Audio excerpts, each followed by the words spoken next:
Ladies and gentlemen, let's go. We ain't got no time to waste. Let's go. You are now listening to Jason Anderson, and you are in the zone. You're in the zone with Jason Anderson on Sports Radio 810 WHB. Mahomes waits, takes the snap, back to pass, looking left, steps up in the pocket, moving to his right, room to run across the 10. Mahomes to the 5, breaks a tackle, into the end zone. Touchdown, Kansas City. Patrick Mahomes with a 14-yard touchdown run, and the Chiefs have life.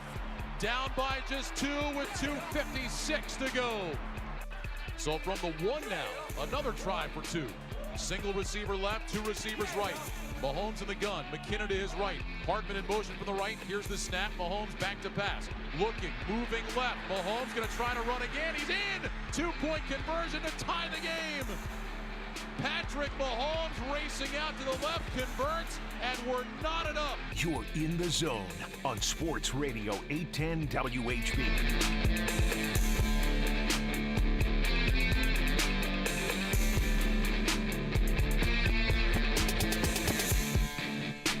All right, on Monday edition of The Zone right here on Sports Radio 810 WHB. Jason Anderson with you, Josh Brisco, Beards. We head up until 2 o'clock the next 4 hours. Will be interesting. Sort of like the 4 hours after the game was over last night, I'm assuming, for Josh and Beards and the postgame and the callers and everything, because it's an odd game to sort of put into perspective and describe and analyze from what we saw last night, from what the thoughts were going into the game, from what the feelings were at the beginning of the game, from the feelings mid-game to late game to then, oh, I don't care how they got it done. Just get it done. Doesn't matter. 20-17, no matter how ugly it was or some of the frustrations that might have been going on or the officials that were clearly awful for both the Chiefs and the Titans simultaneously. They let the Chiefs win and the Titans win. Or try to win at the same time. It's odd that the officials would be able to do that, both screw both teams over, and one fan base think that referee and crew screwed the other over. That's not easy to do. But at that point, just win, get out with a victory, because 20-17 is a score that the Bills couldn't figure out a way to get out with a victory. And if you just simply find a way to win, it doesn't matter what the week leading up to it was. Doesn't matter what the expectations or the betting line or the spread or the over-under. None of it matters. Just put the W up there. And for, one of the few times where it's like, okay, there is a point to Eric Bieniemy's alphabet line. We don't care about the numbers. We care about the alphabet, the W. That's all we care about. Last night was an all you care about is the W. Now let's analyze what took place, and even as we're looking at 12 hours later, finding ways to really break that game down, because there was so much that took place last night. Usually, it would feel in a defensive game like that, 17-9 in the fourth quarter late, then 17-17 goes into overtime, 37 total points scored even in an overtime. You wouldn't go, boy, the twists and turns in that game and the ups and downs and the highs and lows and emotions that were like a roller coaster. Typically, those might just be like, okay, here's the game. It's going on. It's a defensive. Ooh, you got to come up with a stop there. Can you get? But so many things that took place last night, just this morning, trying to put them all and organize them. And I'm not sure how you did that last night right after the game was over, Josh. We talked right before we came on the air. I was not able to listen to the post game. We went and we enjoyed the game. We went to the game. Little man's birthday was yesterday, so my brother bought him tickets to the game, and so we went out there. Tickets for Less helped us out as well, so we got to go to the tailgate before the game, the food and drink and everything. So he loved the drinks part of it. So he was a little wasted by the time we got in there. So probably for the best. That first half was hard to watch. I mean, the words coming out of his mouth, he was slurring it, and then he was passed out at halftime. He wasn't asleep; he was just passed out. Yeah. But Tickets for Less helped us out, and so we appreciate them always, being a part of the radio station as well. And So What do you want for your birthday, little man? I'd like to hit X Factor. Done. And well, we can't go to Arrowhead to do that. That's a good point. We're gonna have to go to a hospital. I want to fight. I want to fight a super fan. Or a random sidewalk of him leaving a hospital in blue scrubs. We'll have to find him there. Maybe he's hanging out. I'm not sure, but that's not a wish I can grant right now. Unfortunately. Sorry, Moonlight Graham. So we end up leaving at the end of the third quarter, and as I told you, Because you were sleepy. oh, I was passed out too. Yeah. I mean, just way too much to drink. Yeah. No, he was falling asleep. It was cold. The wind was blowing. So we're like, all right, let's head out. They're down 17-9. Do we really want to stay here the whole fourth quarter? Him be miserable. Wife is cold. Let's go home. Let's head out. Turn off my phone. Listen to music on the way home. Start the DVR from the fourth quarter and watch it as live without knowing what the result was. And so it wasn't until like 11:30 when the game got over when I was watching on TV. So I didn't get a chance to listen to most of the postgame. So I am curious as to how, right after that game is over, you could possibly try to put a bow and wrap this thing in some sort of analysis hat to then present to the listening audience while everybody else is still digesting about what went on and you're having to go fly the plane. Yep, go we're right in the now. air. Here We're we in the are, air. Here we everybody. go. I don't even know how to put this thing together. Everybody else is trying to figure it out, but here we go. And that sometimes you get that post game show where the script's written for you because you know something happened. It's either a dominant performance, one thing went terribly wrong, whatever. Sometimes there's an easy first thing.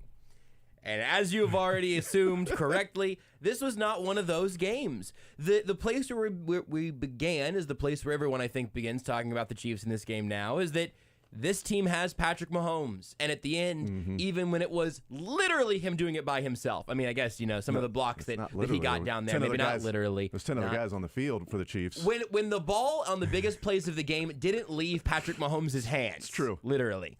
That is a different type of like a clutch performance from number 15. And it became a little more clear to me by the time Andy Reid talked later in the actually it was pretty shortly into kind of the flow of things, but especially when Andy Reid talked.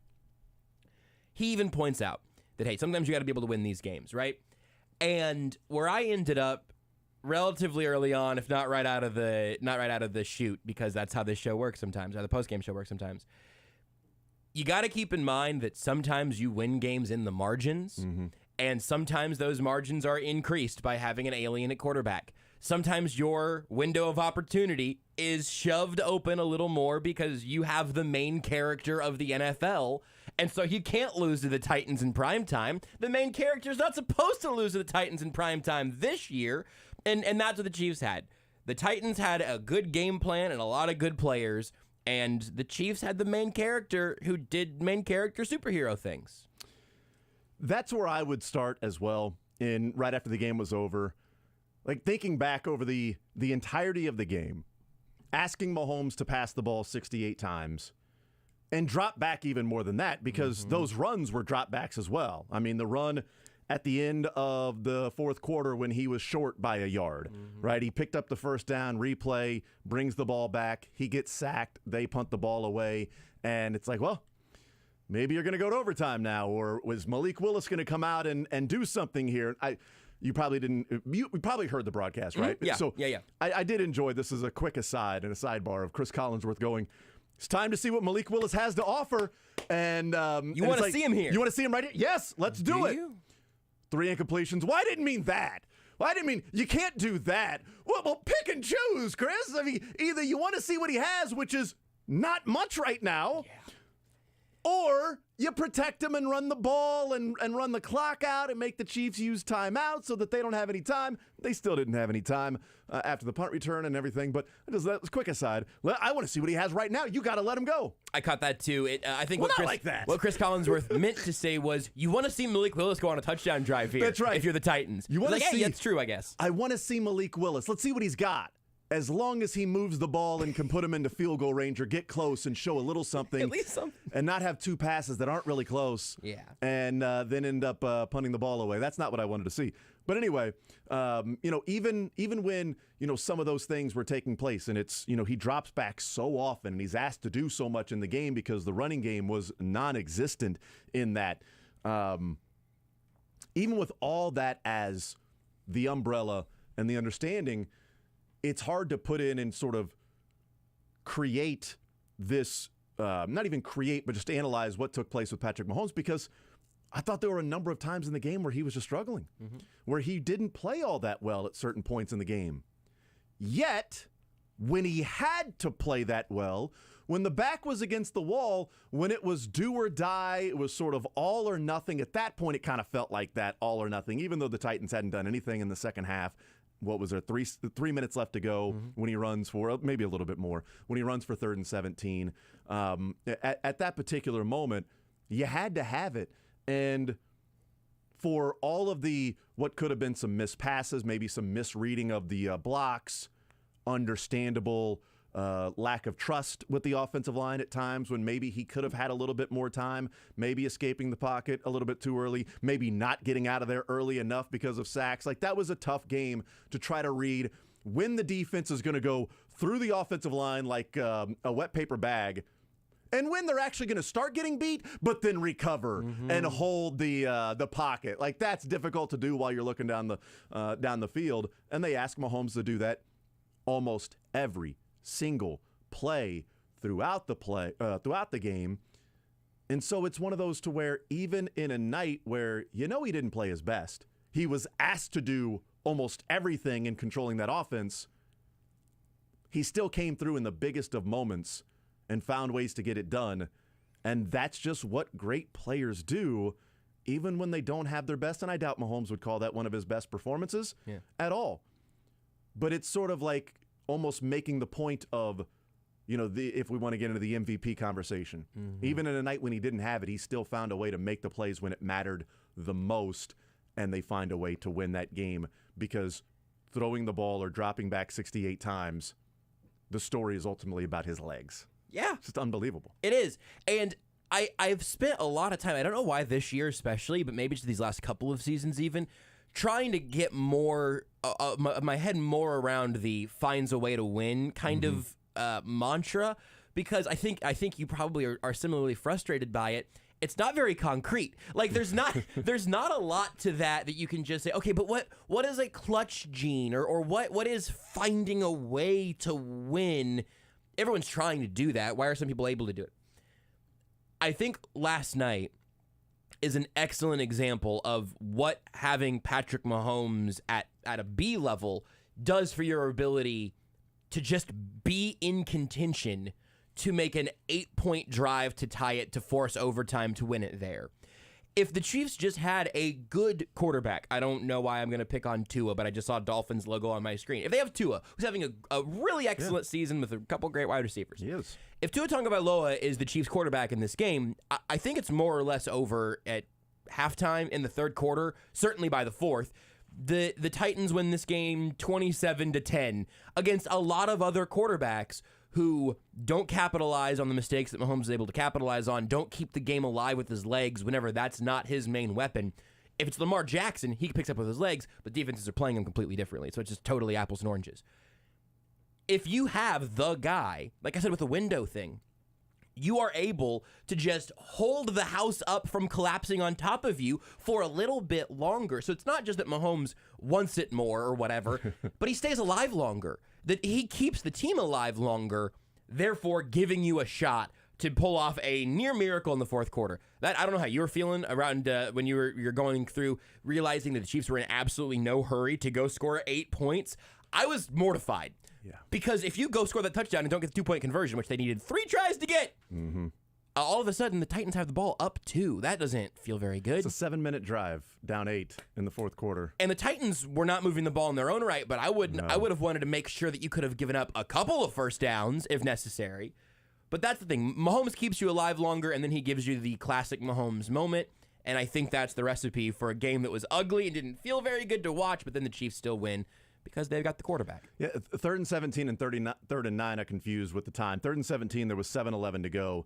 The 3rd and 9 touchdown run, there was 3:05 to go. So that was the 3-minute part on 3rd and 9, which if he doesn't get that, it's now 4th and whatever. Yep. You know, if it's just an incomplete pass, it's now 4th and 9, and you got to go for it. Yep. And if you don't get it, well, okay, there's 3 minutes or 2:58 to go. You've got, all 3 timeouts, I think, at that point.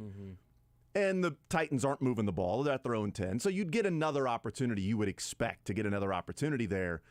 But they didn't have to go through and say, you have to have it possession. Right. Because he found a way to get it done.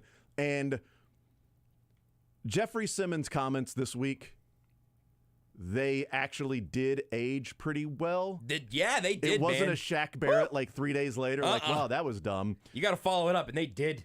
That defensive line, even without Bud Dupree in the second half, was really good, and backups that were doing work, and Jeffrey Simmons doing work.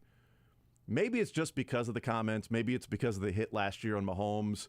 I'm not sure. Maybe it's because he plays for the Titans, you know? He's a really, really good player and a dominant player, and one that for some reason I just don't like. So, and if he played for the Chiefs, I'd probably be like, I love that Jeffrey Simmons guy, right? Just one of those things. I fully understand that hypocrisy of if he played for the Chiefs, I'd be touting number 98 all day long. And if Chris Jones played for the Titans, I'd be like, I hate that number 90. That damned Sasquatch. That number 95. Keep saying mean things to quarterback. That's right. You tripped him. Think of the children, you cheater. But I did enjoy on both of those runs. It was Jeffrey Simmons. Did you see him walking on 3rd and 17? I don't think I did. Go back and watch the 3rd and 17 I would love run. nothing more. I'd be Go happy back and to. watch the 3rd and 17 run and just watch Jeffrey Simmons. If he hustles a little bit more, Mahomes does not get that first down. Wow. The only reason he gets so it looks like Simmons is running hard when Mahomes sort of outruns him as Simmons was to his left, and Mahomes beats him because right as Mahomes cut back is when Simmons went like, oh wait, I should run now. Oh yeah, he sure was just right. walking. Yeah, he absolutely walking, and then he starts running and he barely misses him. And by the way, they had run 65 plays at that time. You know, so he was out there a lot. Yeah. Okay, so he was tired, he was exhausted, but I did enjoy the fact that him sort of not giving that little bit of extra effort because he didn't think the play was coming his way, so he wasn't going to go and have a pursuit angle. God. Mahomes then picks up the first down because of that, and then the slight little jab step move on Simmons that results in Mahomes scoring the touchdown as well. It did offer a chef's kiss to it, a little cherry on top of those runs that it was Simmons, but damn, he's good. Yeah. And that Titans defense is really good, and the defensive line is deep, even without Harold Landry and Bud Dupree in that second half. And that's part of the frustration. We'll take your phone calls, 913-381-0810. We got a couple of people on hold. Also text line, 913-912-4810. It's part of the frustration is that you win in overtime in which Mahomes throws for 450 yards, and you played a team that had no Harold Landry, no Bud Dupree, and no quarterback. And you win by 3 in overtime. It's part of how do you sort of wrap this whole thing and present it and say, well, this is what took place last night in that game, because it kind of feels like the definition of you never apologize for a win in the NFL. Because so many things about that game, you felt like the Chiefs should have been better, could have been better. How many times they shot themselves in the foot. Tennessee fans and analysts probably feel like they shot themselves in the foot. But there were a number of points that were left out there on the board and some points put on the board for the Titans that some of it was the Chiefs doing. It's part of the overall experience of 18 weeks and 17 games in the NFL. Let's bring in a phone call, 913-381-0810. Kyle's been holding. He leads us off here on this What is a Victory Monday for the Kansas City Chiefs. They are now 6-2, getting ready for the Jags this Sunday. Kyle, go right ahead. Floor is yours. What's on your mind, man? Hey, thank you for taking my call, Jason. Nice show as always, Jason and Josh. Thank you. First point I would like to make, man, it was a great game last night. But my first point is the refs. The NFL said they were going to crack down on taunting this year, and Jeffrey Simmons, I believe the defensive lineman, was taunting the whole time, and they didn't call that. And there's been times where they should have called that taunting. Second point is the offensive line. It seemed like Orlando Brown and Andrew Wiley struggled last night. And I don't know if that can be fixed or not, but I'll listen off the air, and thank you for taking my call. Kyle, thank you for the call as well, 913-381-0810. Yeah, who knows about the taunting? My bad. Who knows about the taunting there? Sorry, Beards. In the NFL, what is not, when they're going to enforce it, when they're not going to enforce it, when they kind of just let things go. There was a lot of talking last night. I mean, every play there was talking between the offensive and defensive line. There was chatter. There was, I'm assuming that 30 times what took place last night between the offensive and defensive line is somewhat similar to Chris Jones and Matt Ryan. I would guess probably 30 different times last night that took place between players on the field. The only reason it wasn't more than that is because Malik Willis didn't drop back very many times, so there's free opportunities to hit the quarterback's face. On that side of it, yes. But, I mean, the defensive line for the Titans and the Chiefs' offensive line, it was every play. There was chatter, there was talk, there was, if you want to call it taunting, whatever it might be. If there's anything we can all agree that game needed, it was more flags. Well, yeah, I just didn't feel like there were enough of it. Can we get more FaceTime? I'd like to see the rest a little more. I was going to say, he said they were cracking down on taunting, but Clete Blakeman was taunting all game. Hey!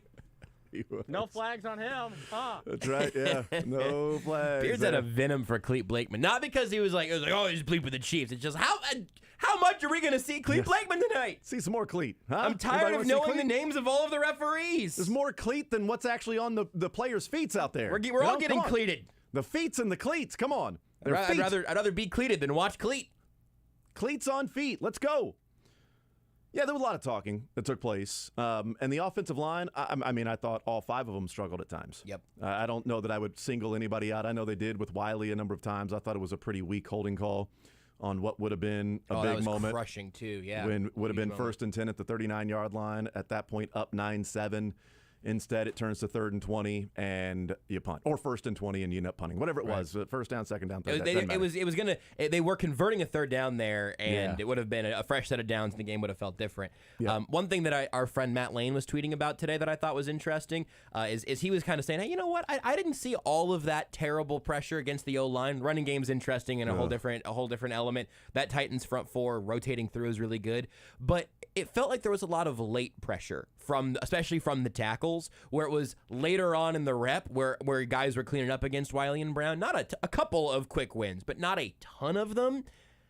Kind of takes me back to being a little worried about the wide receivers getting open when they need to, but that's a conversation we'll have plenty of time to stretch our legs out on. There's at least one sack that I remember that Orlando Brown washed his defender out. And then Mahomes had to then step to gain depth almost to his right as well. Did Trey Smith get caved in there? Tooney got caved in there. Okay. Tooney got caved in, and then it was a sack. There were some Trey Smith times as well. Look, I thought the offensive line, at times they were good and held up, and at times they just got beat. I don't watch every single offensive line across the NFL, but I did find it interesting. Like Sunday morning, Louis Riddick and their. He's on ESPN and they're talking about the games and they're breaking down Chiefs and Titans. And he's like, the Chiefs have the best offensive line in the NFL.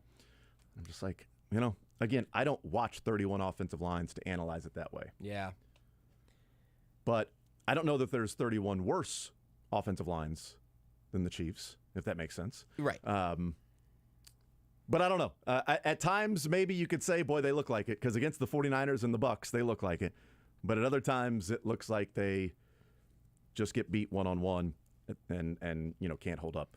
And then they picked up a blitz. They picked up a blitz flawlessly. The first blitz of the game. They were totally ready for it. And then I can't remember what happened. Remember, it wasn't good. Was that the pick? No, was that Mahomes to Kelsey? I don't think it was the pick. I think it was the Mahomes to Kelsey over. Well, no, that was another blitz maybe later in the game. He threw it away. It was. I wrote best pocket for a while. Waits, throws it away on a blitz too. Yeah. And then it was the deep shot to Watson, which didn't land. The field goal that Bucker missed. There you go. That ended in no points. The O-line had a great rep. Also should point out, and then we'll take a break, that while he overthrew Watson, I would have liked Watson to be looking for the football while he was running down the field. Yeah. I don't think Watson thought that ball was coming his way at all. No, I think he's running down the field. I'm covered, and then looks back like, oh, there's a football right there. So it did look like he overthrew him. I think Watson tracks that better if he sees the ball in the air. I think you're probably right. It's part of the game. And part of the new receiver group. And I'll tell you what, if that really left a bad taste in your mouth, do yourself a favor and go watch the Packers game again from Sunday, and you're going to feel so much better. It did not, because Justin Watson did his job by catching the touchdown against the Chargers. I called that the best touchdown of the season, along with Jalen Watson. Catching a great punt. Catching a punt like wide receiver, picked up a few more yards. Yes. I can't believe we didn't open the show with that. We should have. More Zone next. Want to see more of The Zone? Watch the show live on the Sports Radio 810 WHB Facebook, Twitter, YouTube, and Twitch.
You're in the zone with Jason Anderson All right, welcome back. Anderson in the Zone. It's ESPN. It's Sports Radio 810 WHB. on Sports Radio 810 WHB. All right, we continue right here on Sports Radio 810 WHB. I want to hear some sound from the players and Andy Reid as well, but let's hear from Travis, who's next up on Sports Radio 810 WHB. Chiefs win 2017 in overtime. Travis, what's on your mind, man? Go right ahead. Well, fellas, I called JB last night, and I told him that, we should enjoy having a guy like Patrick Mahomes on our team. I said I could remember the L days and so embrace it now but wanted to get your opinion on it. I felt. All right, I'm going to put you on hold, Travis. Don't hang up. I'm going to put you on hold. We'll try to figure out what the phone is. I want to hear you because you've been holding for a while, so I want to get that figured out and hear from you on whatever is on your mind. But 913-912-4810 is the text line, and 913-381-810 is the phone number as well. Obviously, he was going to get to Colin Saunders. Clearly, that was coming up next. It's funny, we were talking at the break. I'm like, there's so much stuff to get to, so much stuff I wrote down that even in a 4-hour show, I feel like we leave so much on the cutting room floor on Mondays. In a 20-hour week sometimes. Right. And I'm like, I could talk an entire segment about what Colin Saunders did last night, and I don't know that we would ever get to it today. We may not. Well, damn it, we're going to. Great story, good development, played great. He was really good, man. Yeah. They needed him to be really good because Noddy hasn't. And Stallworth was just a guy, which is, I don't expect Stallworth to go out there and be Jeffrey Simmons or Chris Jones, so he was just a guy often. But Colin Saunders, in controlling some of the guard-to-guard play by the Titans, who have two really good guards. Nate Davis and Brewer are really good. So some of those second-level runs that you see from Derrick Henry are because their guards are pretty good. So credit where credit is due. But I thought Colin Saunders deserves some flowers for what took place last night, how good he was in the game, and what he was able to accomplish. And it's also a guy that I thought might be cut. Me too. That's exactly what I was about to say. I thought at training camp it might have been about time. He was a 100th overall pick a few years back, just never was fully healthy, never really showed it. And right now I think about this. If you're not counting edges who kick inside, he's the Chiefs' second best interior pass rusher right now. Yeah. I mean, I think Tershawn Wharton was probably that guy, and Yes. they really needed Saunders to step up. And since Wharton went to IR, he absolutely has. It is one of the great quiet stories of this season. Absolutely. Yeah, I thought he was going to be cut because can you rely on a guy with injury issues and instead of, keeping somebody that you feel like is going to be there all year, has a better chance of being there all year. But he's been healthy, and he's been pretty good. Let's try Travis again, 913-381-810. Travis, go right ahead. Is that better, guys? It seems like it's better, yeah. Okay, so I didn't feel like Andy Reid had his best game, and I felt like a couple things. I have a positive and a negative. The positive is I feel like these types of games that they played last night are normally games that they end up losing, like the Colts game. They overcame it last night. And I thought that was impressive, and I think that that's what Andy Reid meant when he said you got to win these kinds of games. Sometimes it's not pretty, it's ugly. It shouldn't be what it is, and you got to win them. But I think the running game is we know that it's an issue, but I think last night it exasperated and made it worse because they played that shell.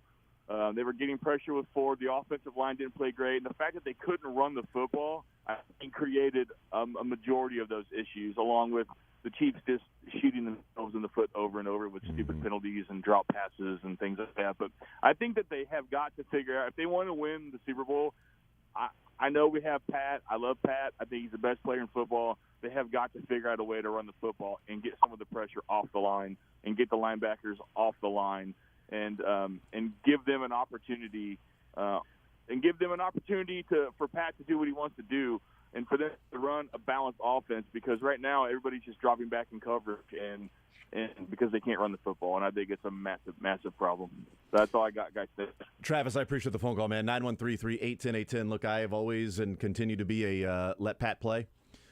Just go out there, and I would be fine if he threw the ball 70 times. Hey, He dropped back more than 70. I want to see what it looks like when Mahomes throws the ball 70 times. I'm sure I've said that seen before. We still haven't seen You're it. right. That's true. I want to see what it looks like when he throws the ball 70 times. They scored 20 when he threw it 68 times. 2 more throws, maybe they score 45. I'm not sure. I just want to see it. Those are the games that you walk away from and go, how did they lose? What did they do? Yes. Look at all the reasons why they lost. This game shouldn't have been this way. It was this play. It was that play. It was this. You couldn't get a stop. It was that holding penalty. It was a 4th down and 1, or it's a drop pass somewhere along the line. So, yes, they lost that game to the Colts. They won that game against the Titans. It happens. The running game and what he's talking about, and why I prefaced with I am a let Pat play guy, but I think there is the value of being able to run the football as a changeup, as a counter. We talked about the Titans not having a changeup or a counter without A.J. Brown, and they didn't, because outside of a couple of big runs that set up touchdowns for the Titans and the interception that set up the field goal, they didn't do anything. They weren't able to move the ball. They weren't able to sustain drives. So they didn't have that counterpunch.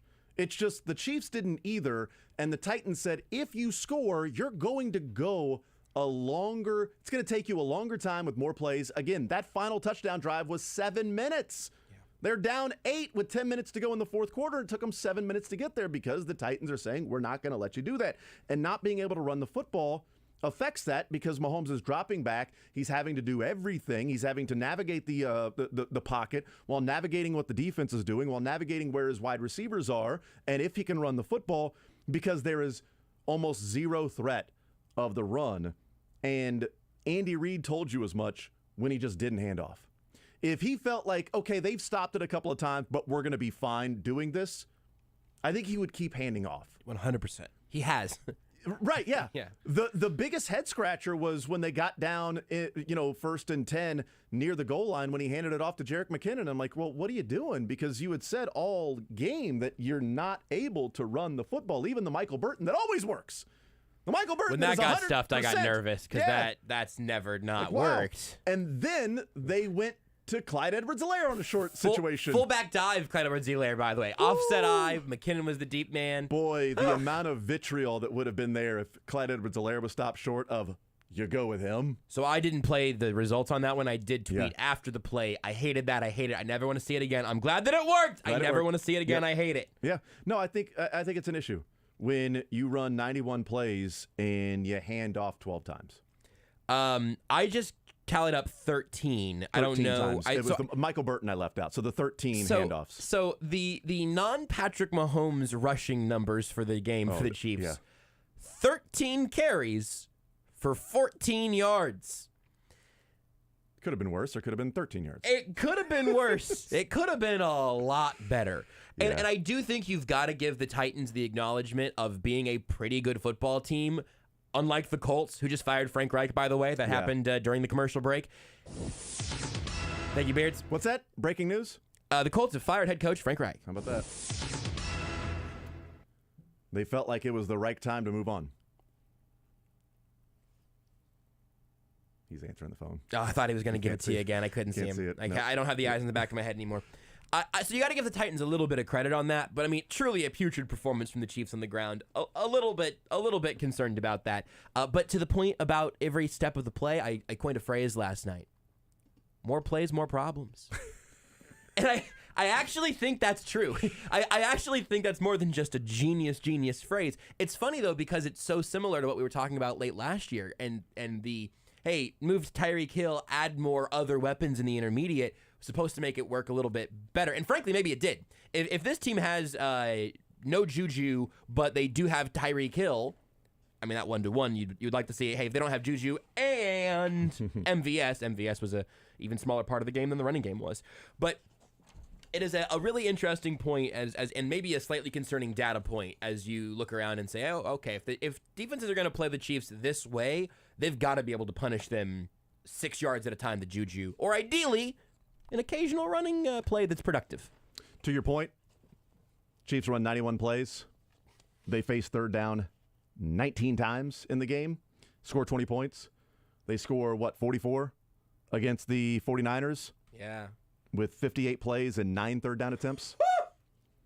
Because they were moving the ball on first and second down. They were able to pick up. They weren't facing third downs. That's right. And when you face a third down, you might get a holding penalty. When you face a third down and 1, you might get sacked. When you face a third down, it might be a drop pass. When you face a third down, it might be Michael Burton getting stuffed and you got to go for it on 4th down. When you don't face a third down, then you've got a 1st down and you're moving the ball, and it's a little bit easier. But credit to the Titans for making that happen. We'll take a timeout. We'll come back, continue with your phone calls, 913-3-810-810. More Zone next. Follow the show on Twitter at J810Anderson, at JB Brisco, at Beards McFly, and at Sports Radio 810.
Anderson. Sony Michel signing with the Chargers after being released by the Dolphins.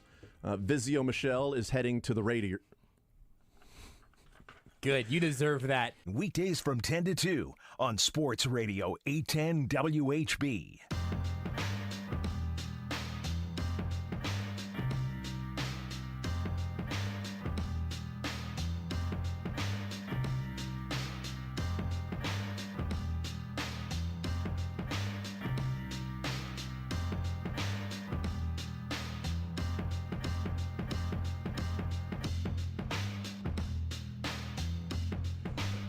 All right, we continue right here on Sports Radio 810 WHB.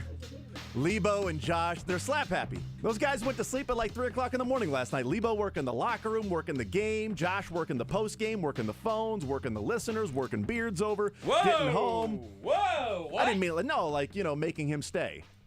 Beards wanted to leave 5 minutes after the game was over. There's a beard-shaped hole in the wall at 1:30. That's right. Let's bring in Tracy to the show. 913-381-0810. Victory Monday, 20-17. Chiefs get the win. Tracy, go right ahead. What's on your mind, man? Tracy, yeah, Tracy, what's up, man? Go right ahead. Hey, how you doing, my friend? We're doing good. I was just wondering if the Chiefs gets 3 times to score, well, they're supposed to win the damn game. Yes, man, they got 3 chances to score a touchdown, and they're supposed to win. And on that last play, Travis Kelce ripped the damn guy's helmet off and didn't get called. So what kind of call was that? I was wondering, has Mr. Brisco paid the refs off last night, man? Have you paid them off last night, man? I don't have that kind of money. 3 chances to score, and you're supposed to win the game, my friend. What's up with that? And Travis Kelce actually pulled the guy's helmet off, and didn't get a penalty. And then you know what else? Pat Mahomes is going to get killed. That offensive line was terrible last night. He got hit hard a couple times. He did, but he had some good running plays, but he is not no Mr. Jackson. Pat Mahomes is not a runner. And he ran last night, and he actually won the game for you. What was the problem? Because him and Travis Kelce were not in sync. They were not in Travis was dropping balls, but he did make a few good catches. But I'll shut up because the last thing I want to say, again, if you get 3 chances like from the 2, average line, hell, I would have been there betting live last night because I sure would have bet they won the game then. Thank you, fellas. Tracy, I appreciate the phone call, man. 913-381-0810. I thought the whole offense was out of sync at times. Like, Kelce and Mahomes, they were out of sync. It was 17-17. Chiefs get the ball back, and Mahomes just misses a wide-open Kelce.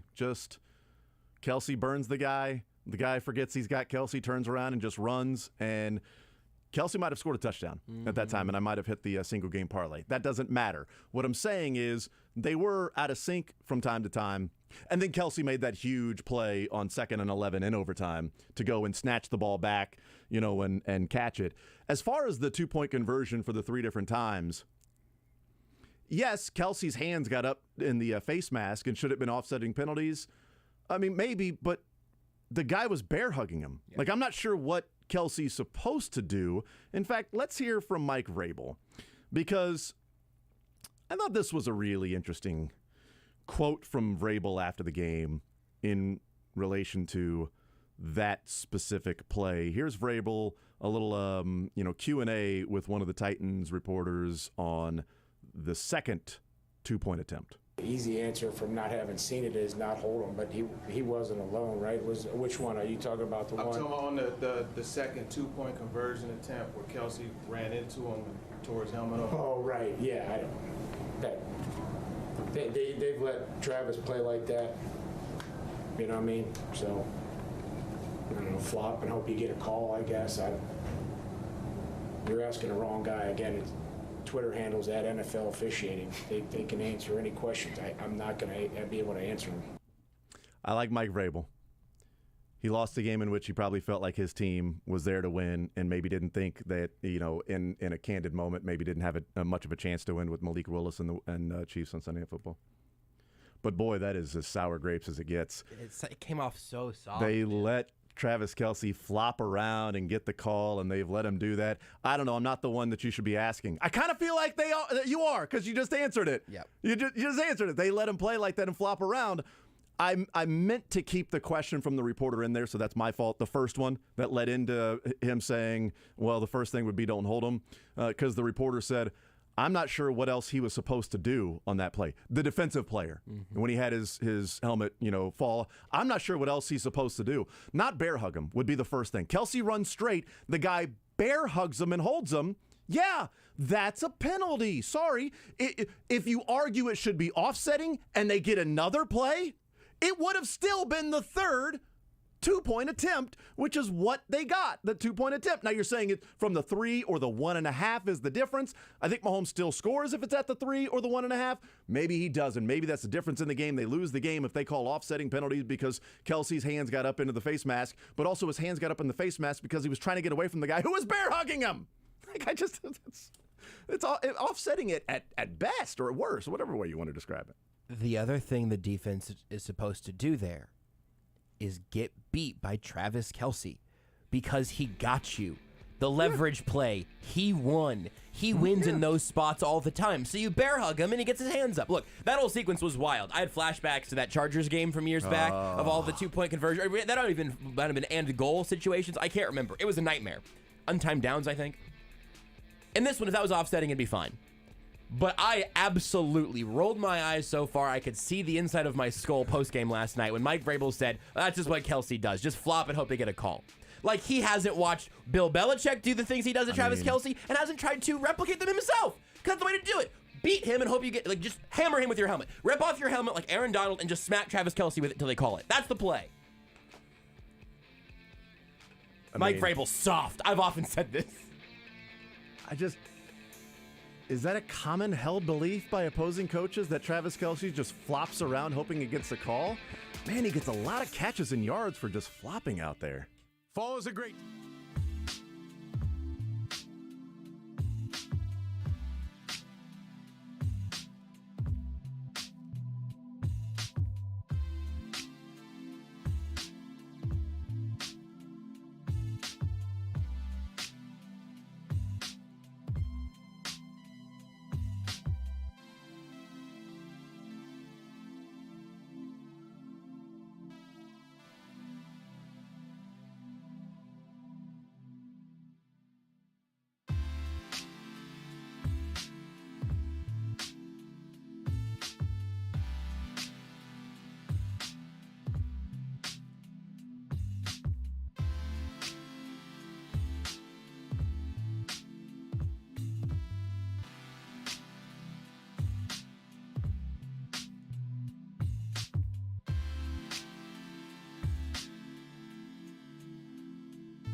This SportsCenter is brought to you by the University of St. Mary's. Looking to advance your nursing practice? The University of St. Mary offers flexible undergraduate and graduate programs. Apply at stmary.edu/nursing. The Chiefs didn't make it look easy last night, but they got the win 20-17 over the Titans in overtime on the back of 68 passing attempts for 446 yards from Patrick Mahomes. But the biggest plays of the game came from Mahomes on the ground, scrambling for a 3rd and 17 conversion, a touchdown, and a 2-point conversion to keep KC alive. The Chiefs now tied with the Bills at 6-2 in the AFC. The Jayhawks were the only local college football team to get a win this weekend with a dominant win over Oklahoma State to become bowl eligible. Mizzou lost to Kentucky after announcing a 2-year contract extension for head coach Eli Drinkwitz, and K-State fell to Texas. More Chiefs recapping a little bit about the college football weekend as well, coming up around the corner here on The Zone on Sports Radio 810 WHB. You're in the zone. And there are guys you feel like are going to be. Are there guys you... With Jason Anderson. Boy, that's an unfortunate slip up. On Sports Radio 810 WHB.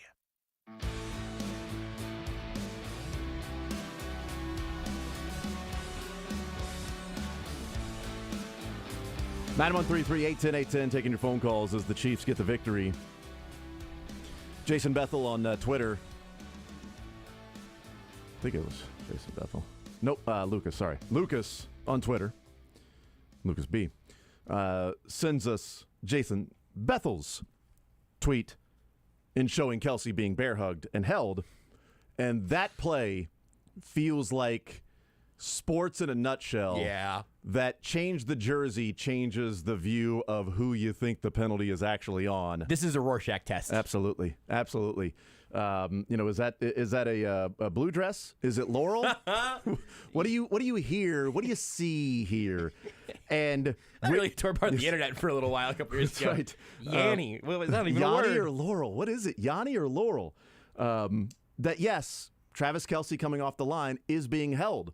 You are allowed to contact a player within a yard of the line of scrimmage.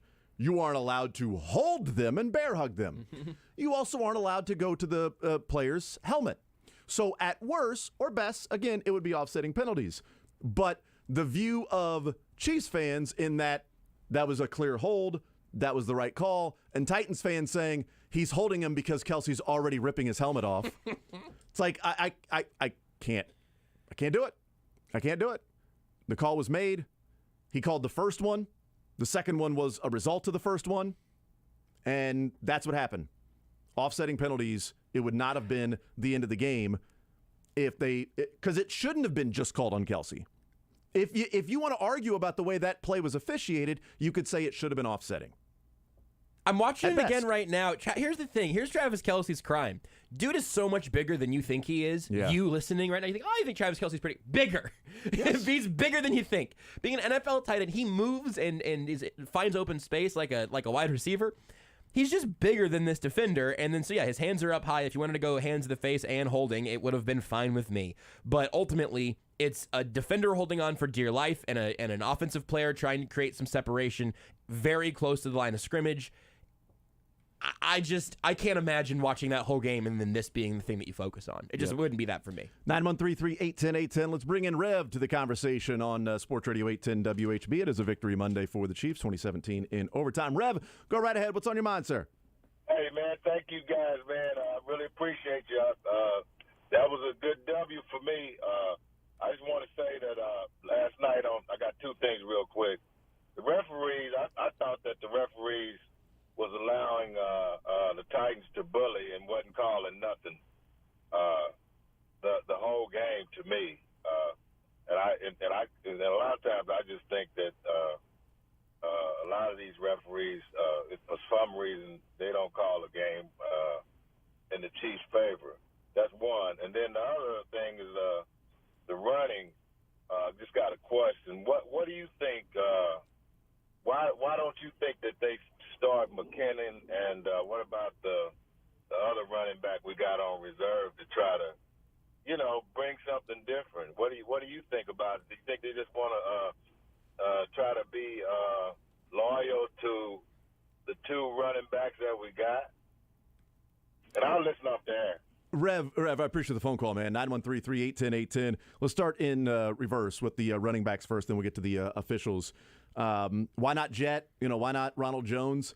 I think what we've learned is that the running back isn't the issue with the running game. Like, we thought, Clyde Edwards-Helaire is missing holes or leaving yards out there. It's got to be Pacheco. And then Pacheco really, doesn't do all that. It was okay against the 49ers. He had a couple of nice runs. But wasn't like, this, a godsend or anything like that. And then against the Titans, nobody could do anything, whether it was Pacheco or it was Derrick McKinnon or it was Clyde Edwards-Helaire or Michael Burton. The only one that had the ability to run was Patrick Mahomes. And would Ronald Jones make a difference? I don't know. I don't think Derrick McKinnon would make a difference because he got stuffed a couple of times. Again, on that late touchdown drive, it was 1st and 10, and they handed off to McKinnon, and he gained a yard, which is why it ended up being 3rd and 9 because it was an incomplete pass on 2nd and 9, 3rd and 9, touchdown run for Patrick Mahomes. So Derrick McKinnon, I don't know that Ronald Jones would make much of a difference because it doesn't seem like there's a whole lot there to run through. Whereas, Derrick Henry and the 2 big runs that he had, it took his ability and vision to find the 56-yarder especially, or 57-yarder, whatever it was, to find that hole because it was a small crease. But you did have on that play Stallworth just not good enough to get over there. Dunlap was doubled. Noddy was washed out. Darius Harris flows past the hole. Nick Bolton was taken out by Nate Davis in a really good block by a really good guard. Leo Chanel was sideways. It was on the ground. Yeah. Brewer went out there and chopped him, and he was on the ground. Justin Reid over pursued, and Juan Thornhill took a bad angle, but he had to find the hole to slip through Stallworth and Noddy, because once he got through that, Bolton was being taken care of by Nate Davis again. Chanel on the ground, and Darius Harris was way past it, and Justin Reid was also behind Nick Bolton because he overflowed with that. So those aren't there for the Chiefs. Like, are we seeing plays to where it's like, boy, if he saw this hole there, look at that space, look at this gap to run through, that's the Derrick Henry vision, and the Chiefs don't have that, and that could have been at least an 8 or 9 yard gain. And I'm not saying that Edwards-Helaire or Pacheco or Derrick McKinnon would beat Juan Thornhill on that, where Juan Thornhill just took a rough angle to it. And that happens because Juan Thornhill also took a rough angle on the 24-yard run with Derrick Henry. He's been playing really, really well this year. And he had a couple of plays and tackles in the game. Those 2 big plays, as Nick Bolton said last night, and Chris Jones, I think, said they let a couple leak, a couple of plays that leaked there and knocking the rust off, Nick Bolton said. I think that's part of it, knocking the rust off. You haven't played, but also Derrick Henry, they've played him a number of times, so they know that he's faster than maybe you think. But there were a couple bad angles that were taken on those runs. I don't see the Chiefs' offensive line in the run game having those, that it's Pacheco or McKinnon or Edwards-Helaire that just didn't see it and they ran into the back of an offensive lineman. And you're like, dude, that was 8 yards. You left that out on the field. Since you mentioned the big Henry runs, I did the math on this last night as well. So there's a 56-yarder on that carry, and then he also had the 24-yarder. So that's 2 plays that took him 80 yards, 2 huge, back-breaking, really, really big plays. And 2 touchdown drives. Those were the 2 touchdown drives, those 2 long runs. And then the rest of the game, outside of those 2 long runs for Derrick Henry, 15 for 35, 2.3 yards per carry. Yeah. Just worth noting in the larger picture about how the run defense ended up figuring it out. Those big plays matter, right? And yes. And that is a game-changing moment, especially if they keep happening.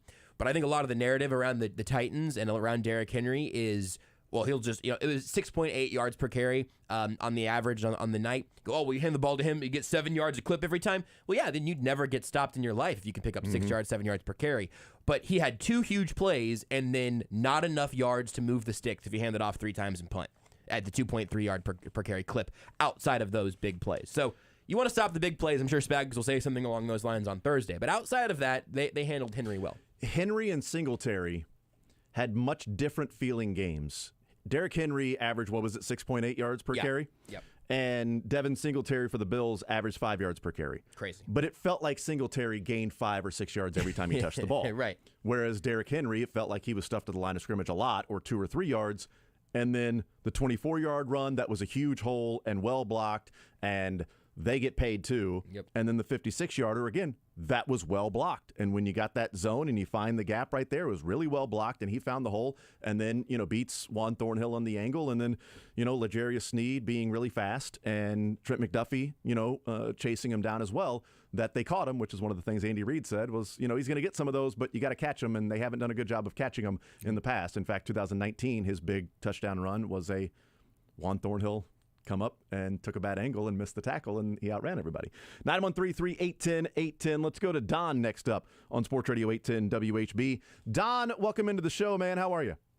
Doing fine, guys. I really, really appreciate your call. You're taking my call. Absolutely. I love the show. It's incredible. I listen to it every day. Thank you, Don. Thank you. Been a fan since the Chiefs moved to Kansas City. But we play against teams like Bosa. You could kind of scheme him and run past him and do some receive. But those guys from Tennessee, they have a line. Yeah. That front line is incredible. And that is very hard to double team everybody. And you can't chip everybody. And I think the Chiefs did a good job just staying alive in that. It's just I don't understand people complaining about how the game went, because it was a heck of a game. I thoroughly enjoyed it. I was biting my fingernails off. But my goodness, that team comes to play. There is no doubt about it. And I think the coaches in the scheme from Tennessee, the Titans, I think they got schooled by Coach Reid, because if you're up 17-9 and you don't run the best back in the NFL, I don't care if he's getting 2 or 3 yards at a time. Every time you hand it to him, every time that quarterback would take off and do an end around when they'd fake it to Henry, they'd get 20 yards, and they just quit doing it. I couldn't understand that either, but I'm glad they did it. But but I was amazed that they quit doing that, because, Ben, that was an easy play all the way through. But what a heck of a game. You got to give those young guys for the Chiefs. And Kelsey gets mugged every time he leaves the line. Seems like it. He does. And, I mean, these guys are hitting and pulling and knocking him down and tripping him and kicking him, and he just keeps on playing, and it's incredible. It's such a joy to watch these guys perform. Mm-hmm. And I don't know. I just look forward to it. I hate it when they had the off week. I know. I had to watch subpar football anyway. Yeah. That's right. Don, I appreciate the show. Thank you for the kind words, and thank you for being a part of the show as well. 913-381-0810 is the phone number. It's a good point on Bosa scheming against him versus Tennessee having a good defensive line and depth to go along with it, because Edwards stepped in for Bud Dupree and still played well, and Simmons is good, and Tart is good. And so they've got a number of guys that you can't just scheme one and say, here's how we're going to attack this defense, because Bosa is kind of the straw that stirs the drink, and we're going to go and scheme around him. And while it may be Jeffrey Simmons that does that, Landry and Bud Dupree not even being out there, it does show the depth that they have acquired and they have on that defensive line for the Tennessee Titans. Different offenses, different schemes, but the Chiefs' defensive line showed that they were pretty salty last night, too. Absolutely. Two other things from Don's call there that I think are great. One, in a very micro sense, I am so glad they stopped letting Malik Willis run those little boot kind of play action stuff. That was terrifying. That is actually, I don't know if it was the first or second time that Willis pulled one of those off. Mm-hmm. That's when I went, oh, they might lose this game, because now they're multidimensional. It's not passing and running, but it's Derrick Henry and Malik Willis. I got nervous about that, so I was very, very glad to see them get away from it from the Chiefs' perspective. Also, just a nice perspective to have of what a great football game. Those are two good football teams. I get bummed whenever the Chiefs aren't playing. I think a lot of us, myself included, had last week as a little exhale, oh, finally, I can let some of this tension go. I don't have to worry about the Chiefs losing today. But if you stop thinking about it as, the stress of your team maybe losing and start enjoying it as what a great thing to get to watch this team play football, we'd all probably be a little healthier. So I appreciate that perspective there. Maybe we could recalibrate over the course of this week. We got a nice noon game coming up on Sunday. That'll help us even back out. Afternoon delight. John next up on Sports Radio 810 WHB. John, go right ahead. What's on your mind, sir? Good morning, fellas. Thanks for taking my call. Hey, the reason I called, I've been up here 9 years, and what I saw last night, my son called me. He's been up here longer than I have, and we're from St. Louis. what we saw was the Rams against the Patriots in the Super Bowl. And Kurt Warner said he threw the first pass to Isaac Bruce, and he knew it was going to be a long game because they were holding. And Vrabel played on that team.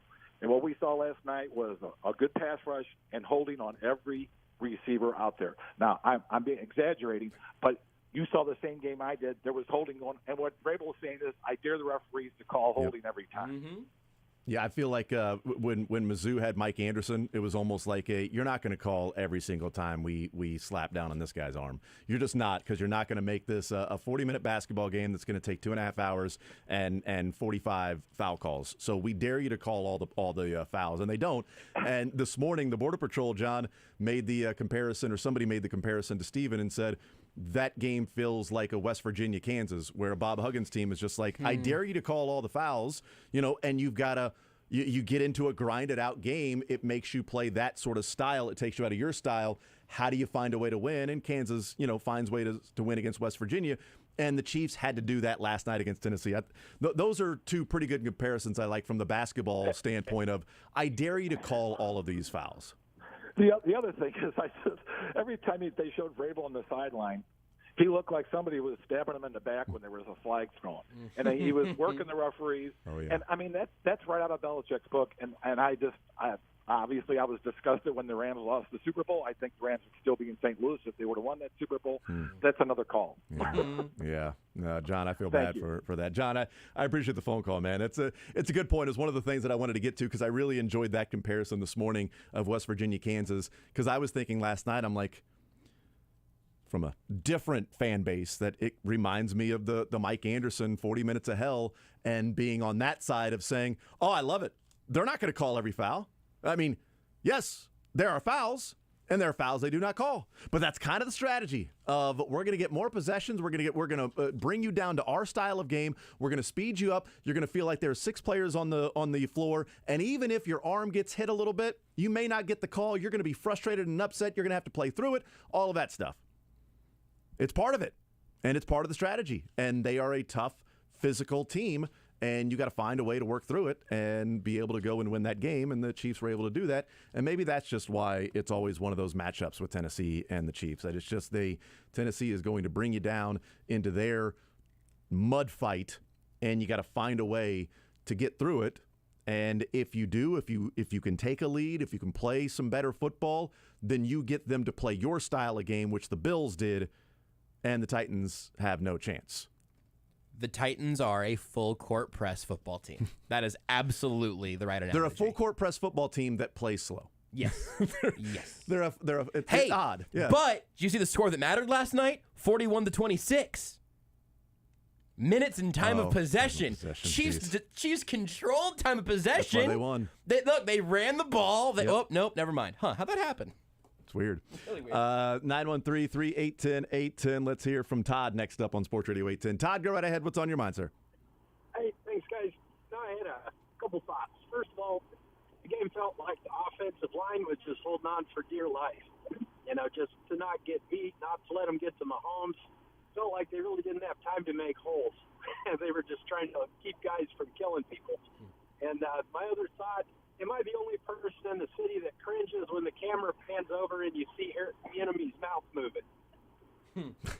Well, I mean, he's calling the plays. I mean, he's the one he's signaling the play. Even if he's not calling the plays, he's the one that's talking into Patrick Mahomes' ears, right. Doing that. So, I mean, it's Andy Reid is coming up with those plays, and Eric Bieniemy is then relaying those to Patrick Mahomes. So. Yeah, I'd rather see Andy's mouth moving. Well, it is. It is. Todd, thank you for the phone call, man. 913-381-0810.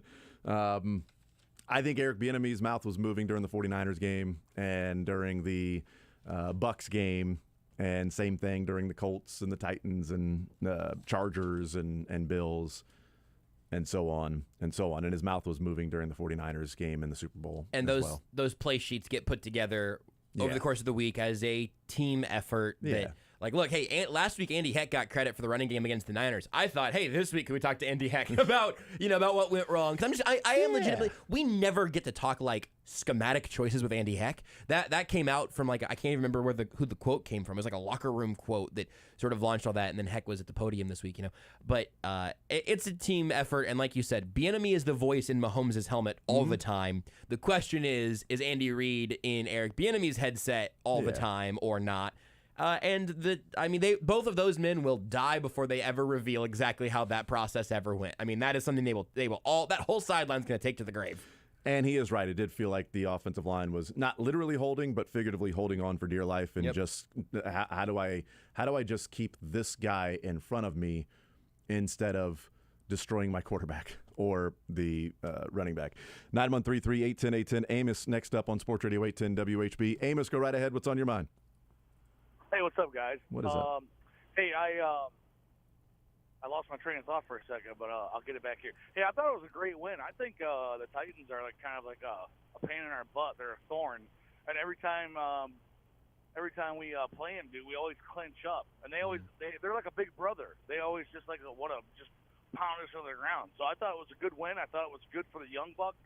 Kind of like atmosphere. I think it will be good for us in the future for the young guys. And even if, let's say, we don't get home field advantage and Buffalo does end up winning it, I think it might be good for us down the road to be physical or to be like, to be manhandled like that in a way, so we can say, hey, we've been here before, let's roll. You know what I'm saying? Let's get it. We can do this.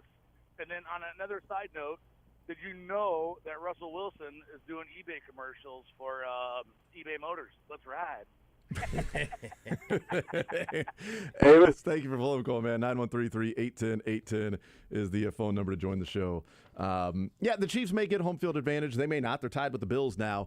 The Bills have the hammer. They've got the head-to-head, but Bills also have to worry about their own division in a way that it doesn't feel like the Chiefs do, because, the Chargers are still one game behind the Chiefs, and boy, the Chargers chargered. And then the Falcons were like, hold my beer. Let me. Oh, your Chargers are charging? Oh, you fumbled? We have not even yet begun to Falcon. Anything you can do, I can do better. Yeah, that was frustrating to watch. At the same time, the Jets were winning, and finding a way to win against the Bills, and the Falcons are like, oh, they were coming. The Chargers are gonna. What? What are you doing? He just gave the ball right back. But the Bills have to worry about their own division, because if they lose a tiebreaker in their own division, it doesn't matter if they've got the head-to-head win with the Chiefs and they're tied with the same record, because then it will go to division record to figure out who the winner of their division is. That's a good point. And then at that point, you've got to decide who the division winner is before you decide of who's got home field advantage and everything. So if you can't even figure out who the division winner is between Buffalo, New York, Miami, New England, still 5-4 in that division.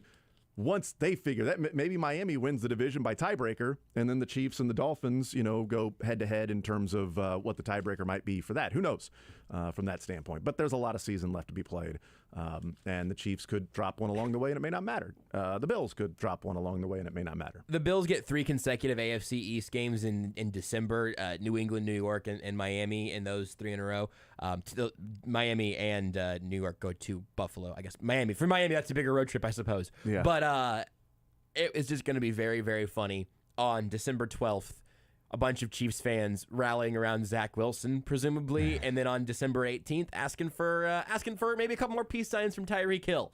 Because, as you said, if that AFC East can knock Buffalo down another game or two, the Chiefs could basically end the AFC West in 2 weeks with that Chargers game. I mean, it would be very, very, very difficult to imagine anybody coming back from that. And then can they just kind of handle their business against the teams after that?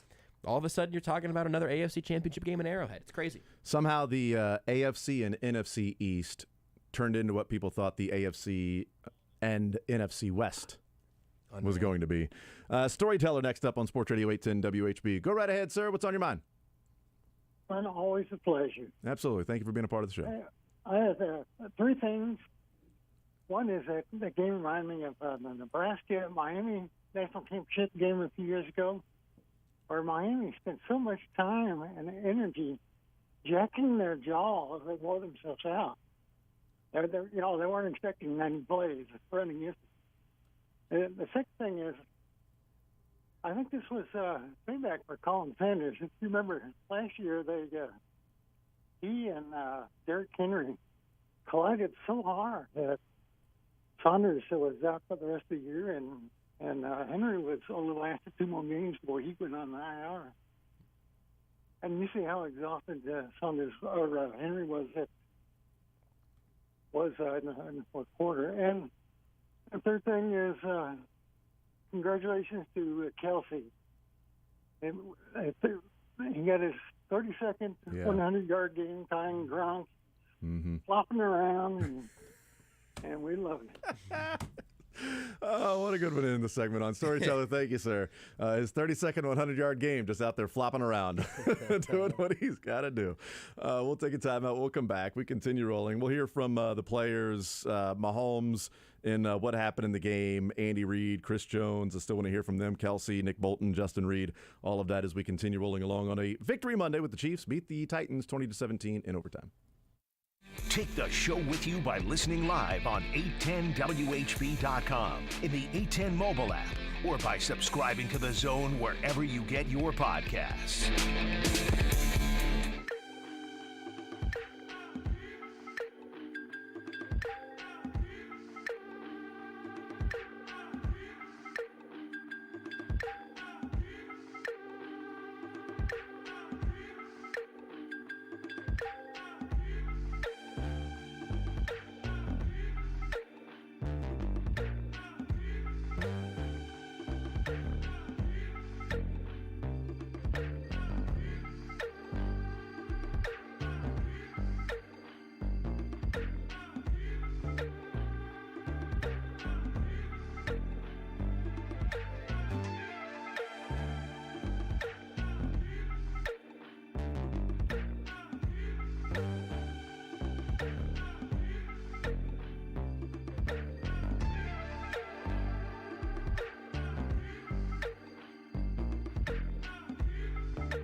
The Zone with Jason Anderson. Catalogs on? Brian Doyle Murphy. Craig Stout. Murray. Damn it. That's the famous part of his name is Murray, Jason. I know. Why did you make him Murphy? Weekdays from 10 to 2 on Sports Radio 810 WHB. All right, we continue right here on Sports Radio 810 WHB. Jason Anderson with you, Josh Brisco, and Beards. We'll hear from Andy Reid coming up about 12:30 or so. Field Yates joins us at noon. Mick Schaefer, KSHB 41 Sports Director, at 1 o'clock. Let's hear from Andy Reid right now before we hear from him an hour from now. Andy Reid talking about, winning ugly, winning a game that is not exactly pretty. It's not the way that the Chiefs go out and attempt or plan to win games, but you got to find a way to do it. Here's Andy Reid on that. Yeah, you have to be able. You've got to be able to win a game like that. There's where everything just isn't perfect, and your emotions are up and down, and you got to fight through that, persevere through that, and be able to rally. Somebody's got to step up and rally. We were so close on so many plays, and rather than get frustrated, step up and let's go. Here's Andy Reid weighing in on the 68 passes from Patrick Mahomes and even more dropbacks because he did run 6 times and he was also sacked, 4 times? So that's 10. So 68 attempts, so 78. Here's Andy Reid on the 68 passes Mahomes threw. Yeah, we weren't getting too far with the run game, and so we thought we'd need to throw it a little bit, and I've seen him do that in college a few times. It did pretty good, but not here. Yeah. Can we just play the first, can we play the beginning of that again? We weren't running the ball very well. Thought we'd throw it a little bit. It's just the most casual any coach has ever been, about 70-some dropbacks. Thought we'd throw it a little bit. 78 dropbacks. Yeah, we weren't getting too far with the run game. You weren't. And so we thought we'd need to throw it a little bit. And just need to throw a little bit. Hey, we should throw a little bit. What's a little bit? That is, you know what? A little bit for Andy Reid is 78 dropbacks. He said BYU, every down's a passing down. 78 of 91. And he's like, yeah, he did that a few times at Texas Tech. Yeah, he did. Here's Patrick Mahomes on throwing the ball 68 times. I did not know I threw that many, but yeah, Texas Tech I threw a couple, so I knew I'm able to do it. Obviously, we want to try to get the run game going as the season goes on and kind of stay more balanced, but that's a good defensive line, and they were doing a good job of stopping that, and Coach Reid kind of put it in my hands to go out there and try to make some stuff happen, and it looked bad there for about 2.5 quarters, 3 quarters, but we were able to make it happen there at the end. They did. Man, I just can't. 78 dropbacks. 78 times dropping back to throw. And you know what? All things considered, he dropped back 78 times, and they only sacked him 4 times. Only sacked him 4 times. A great point. You know what else? There were 74 times that defensive line did not sack Patrick Mahomes. Everybody focusing on the 4 sacks. 74 times they did not sack him. I wonder if we get pressure rates or anything out yet, because those numbers, I bet it'll be more than 4. Yeah. Boy, I can't imagine like a pressure rate percentage being high when you drop back 78 times. Yeah. Patrick Mahomes on 3rd and 17, that late run with 7 minutes to go in the game, down by 8 points, 3rd and 17. We know he breaks off a 20-yard scramble. Here's Patrick Mahomes on what took place on that 3rd and 17 play. I definitely saw a lane to get it close enough that I thought we'd be able to go for it. I mean, when you're kind of in that situation, you know that if you can get it to a 4th and 5, 4th and 4, Coach Reid's probably going to give you a chance there. And then as I was running, I felt I think it was a safety kind of over pursuing, so I just kind of shot my shot and kind of went there. And I actually tried to get outside again, which didn't work out for me. I'm not fast enough, but it was a good play, and we just kind of, like I said, we just battled at the end of the day. It wasn't like we were designing it up. We were just going out there and trying to make some stuff happen. Was the over pursuit the key to be able to? Yeah, maybe to get the first down. I mean, I don't run a lot, so most times I run a slide, and then when you kind of get in those end of the game situations, you have to try to just go out there and make it happen. And I was able to make it happen in that moment. But like I said, everybody battled, and we were able to get the win. Did he slide on any of his runs? Huh. because that one he didn't slide on. The earlier one on third down when he ran down the not the one where it was brought back, but in the first quarter on I believe the first drive when he scrambled and then he went through somebody and then was tackled in the in play. The touchdown run, the 2-point conversion doesn't count as a play. Stepping out of bounds on what ended up being 3rd and 1, so 2nd down and 10, stepping out of bounds a little bit short. I don't remember him running and sliding when he in his 6 runs, 7 runs with the 2-point conversion in there as well. Not that it matters, but I thought it was interesting when he says, "Well, usually, when I run, I slide." Yeah, not necessarily. Usually when you run, you slide. But his point was, at that moment, it was about picking up the first down. At that moment, it was about I see an angle. This guy over pursued. I'm going to shoot my shot. And even just get close to get within striking distance. That was a great down. point. That was a great point about if we get close enough, we can go for it on 4th down. When he's running, I didn't think about that. I thought, oh wow, he can pick up. He's getting close enough. Even if he gets tackled, they can go for it on 4th down. As soon as he cut up and you saw Jeffrey Simmons that was there and was close, and once he got past him, it's like that's going to be a 1st down. And then he tried to cut it back outside, like he said, but I'm not fast enough because he had that block there. That could have been another 10, 15 yards on that drive. Didn't need it because they ended up scoring a touchdown anyway on that drive. But just an amazing play in a play that even when you watch it at the beginning and he starts to gain depth, it looks like he wants to run to his left. And then he sees, it might have been Edwards with Orlando Brown that was there. And he then stops, gains more depth, and then runs to his right. It looked like he was trying to escape to his left almost, just for a split second. And I don't know how different the game would be if, let's say, Orlando Brown has a little bit more control over whoever that guy was. And by the way, he didn't lose control over him because the guy didn't sack Mahomes even when Mahomes gained depth and almost went to his left a little bit.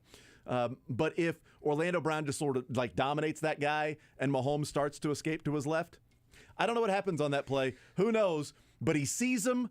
And then's like, no, I got to go right here. And as soon as he goes right, it's like, then it's street ball, And those defenders are worried about Mahomes throwing the ball. And it's why Simmons did not run. We talked about this in the first part of the show. Go back and watch that play and just focus on number 98 at the defensive line. When Mahomes gets outside the pocket and starts running to his right, Jeffrey Simmons essentially just stops and kind of just slowly heading to, his left a little bit towards Mahomes, thinking he's going to throw the ball because that's what he does. And then Mahomes started to run, towards the line of scrimmage, and Simmons looked a little bit and started to go a little bit faster. And when Mahomes cut back, that's when Simmons then starts running. And that's why he barely missed Mahomes. If he's even a step quicker, earlier, who knows? It might be 4th and 5, and they would have been forced to go for it. Or Andy might have said, you know what, there's 6.5 minutes to go. Let's punt it away, play defense. They're not doing anything. We'll get the ball back in 45 seconds We'll get the ball back at this exact same spot, or maybe 10 yards back, but let's not, chance not getting a 1st down here, and then them kicking a field goal, and now you're down by 11 with, 4.5 to play, and you're toast. But just that little effort part ends up allowing or seeing Mahomes, as he said, shoot his shot and go and make a play. Noah Gray made a play for Patrick Mahomes in overtime, and that was just a phenomenal catch. 3rd and 1, they run that play thinking they're going to get that little quick out. Wasn't there. And Mahomes then scrambles, goes to his right, stops, goes back to his left, starts running forward, and then throws it down the field. Noah Gray makes the catch. Here's Patrick Mahomes on the play that Noah Gray made and getting him maybe more involved. It's funny I think I said it in the training camp. I feel like I don't target Noah enough because a lot of times plays are called either to him or he's one of the options I can give him a chance on, and it seems like I don't throw it to him and he's always open. As the season's going on, and our careers go on, I want to give him more and more chances. I think he can be a big part of this offense. That whole tight end room's been great for us this season. But for him to make that catch in that moment, that was a tough catch that he made. That was a big one for us. That was probably the reason that we were able to get down there and win. Big play on 2nd and 11 by Travis Kelce, reaching back and catching the football. And 3rd and 1, Noah Gray going up, juggling, making the catch, concentrating, coming down with it, and the Chiefs ultimately end up winning the game. Phenomenal play by Noah Gray. A lot of guys stepping up and making some plays in that game. It really was. And ultimately, though, I mean, it still is going to be remembered as a Patrick Mahomes game because Patrick Mahomes did all of the things that you have to do whenever you are in a borderline desperate scenario, needing an 8-point drive, and you get to overtime, you're making miracles happen. And if you need a miracle to happen with less than 7 minutes on the clock, I have one place that I would suggest for you. Where? I would suggest Ruback Fine Jewelry. Patrick Mahomes gets the ring from this game. In my eyes, I would love to give it to the defense. They deserve it. I almost gave it to Noah Gray just now because the segue would have been good. And I love getting him more involved in the offense, both as the Chiefs go on and as Travis Kelce ages. You know, we haven't seen any signs of it yet, but eventually I assume he probably will. But ultimately, you've got to give this one to Patrick Mahomes. And if you don't want to wait till February to watch a really important ring show up in the general Kansas City area, really, you should go check out Ruback Fine Jewelry. That's where I went for fiancée Renee's engagement ring. You know by her new title that it worked out. The process was great. Meeting Hal and working through that process with Hal at Ruback made that whole process very, very easy for me. I got to understand what all went into it. The end product was so much better than, honestly, I could have even imagined. And the whole process was something that makes you feel like you know what's going on. Maybe more so than how you feel watching the Chiefs' offensive line late in the game when you're saying, look, I would just like to see them run the ball. It is the highest yards per attempt I think you can get in the jewelry game. That's coming from Ruback Fine Jewelry. Check them out online at ruback.co. They serve customers all over the country, not just Kansas City. If you're listening now and you're not in Kansas City, does not exclude you. You can have virtual appointments with them. They do that every day as well. Cannot speak highly enough of Ruback Fine Jewelry. You know that because I keep associating them with Patrick Mahomes. That's sort of my little sign there. Ruback Fine Jewelry, ruback.co. They took care of me. They'll take care of you just as good as Patrick Mahomes takes care of the Chiefs. More Zone next. You're in the zone with Jason Anderson on Sports Radio 810 WHB.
The Zone with Jason Anderson. Sometimes when my eyes are glazed over, it means I'm not paying attention, and more often it means I'm really working on a barbecue pun. Weekdays from 10 to 2 on Sports Radio 810 WHB.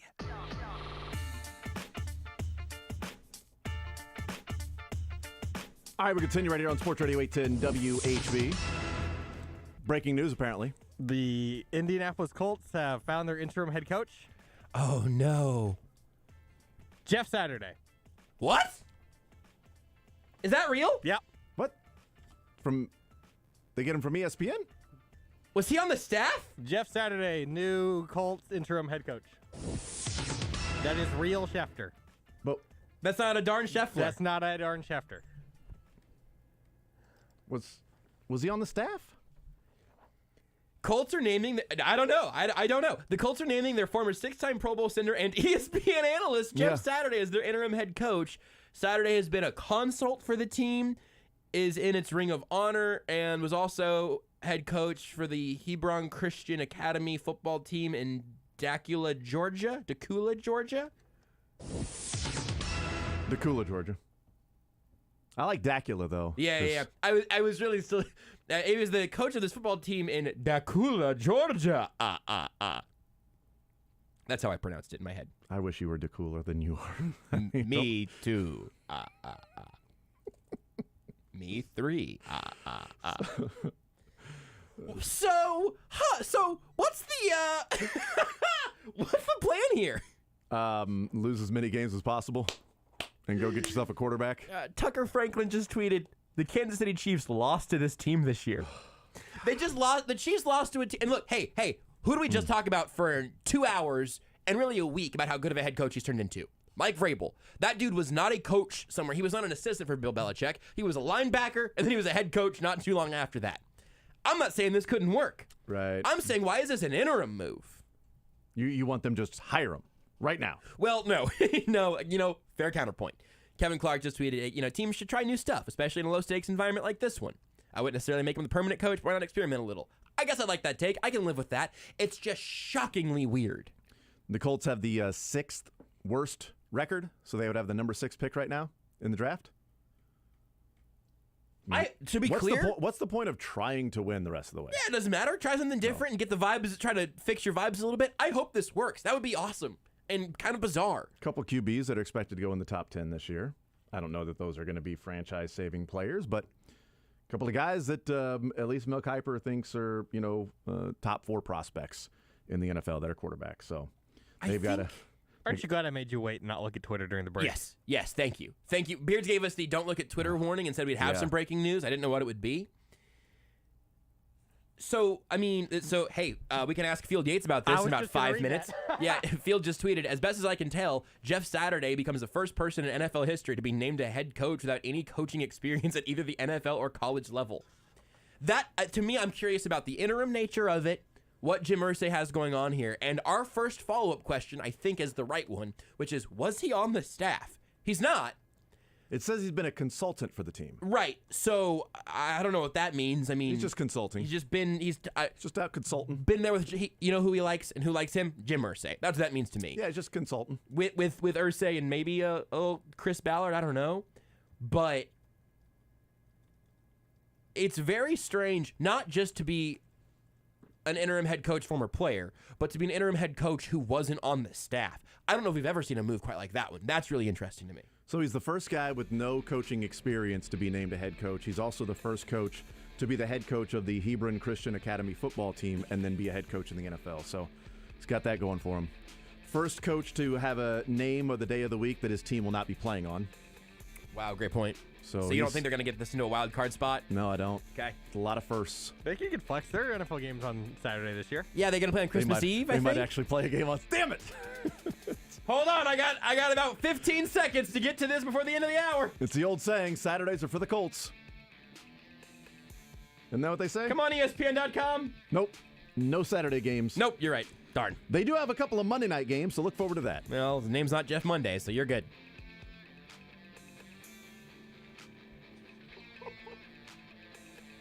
They have 2 Monday night games. Oh, no! Steelers and Colts. Woo! On November 28th. Barn burner. I won't watch that. Burn the barns down. Here exclusive.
The Zone with Jason Anderson. Jason loves talking. I don't know about you, but Jason is a fan of Jason's show. Weekdays from 10 to 2 on Sports Radio 810 WHB.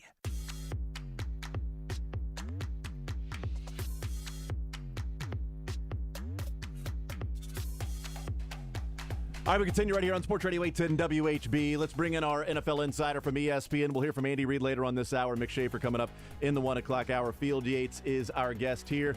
Field, what's up, man? How are you, sir? Well, I'm trying to think of the proper word right now, Jason. I think perplexed might be the answer. Surprise.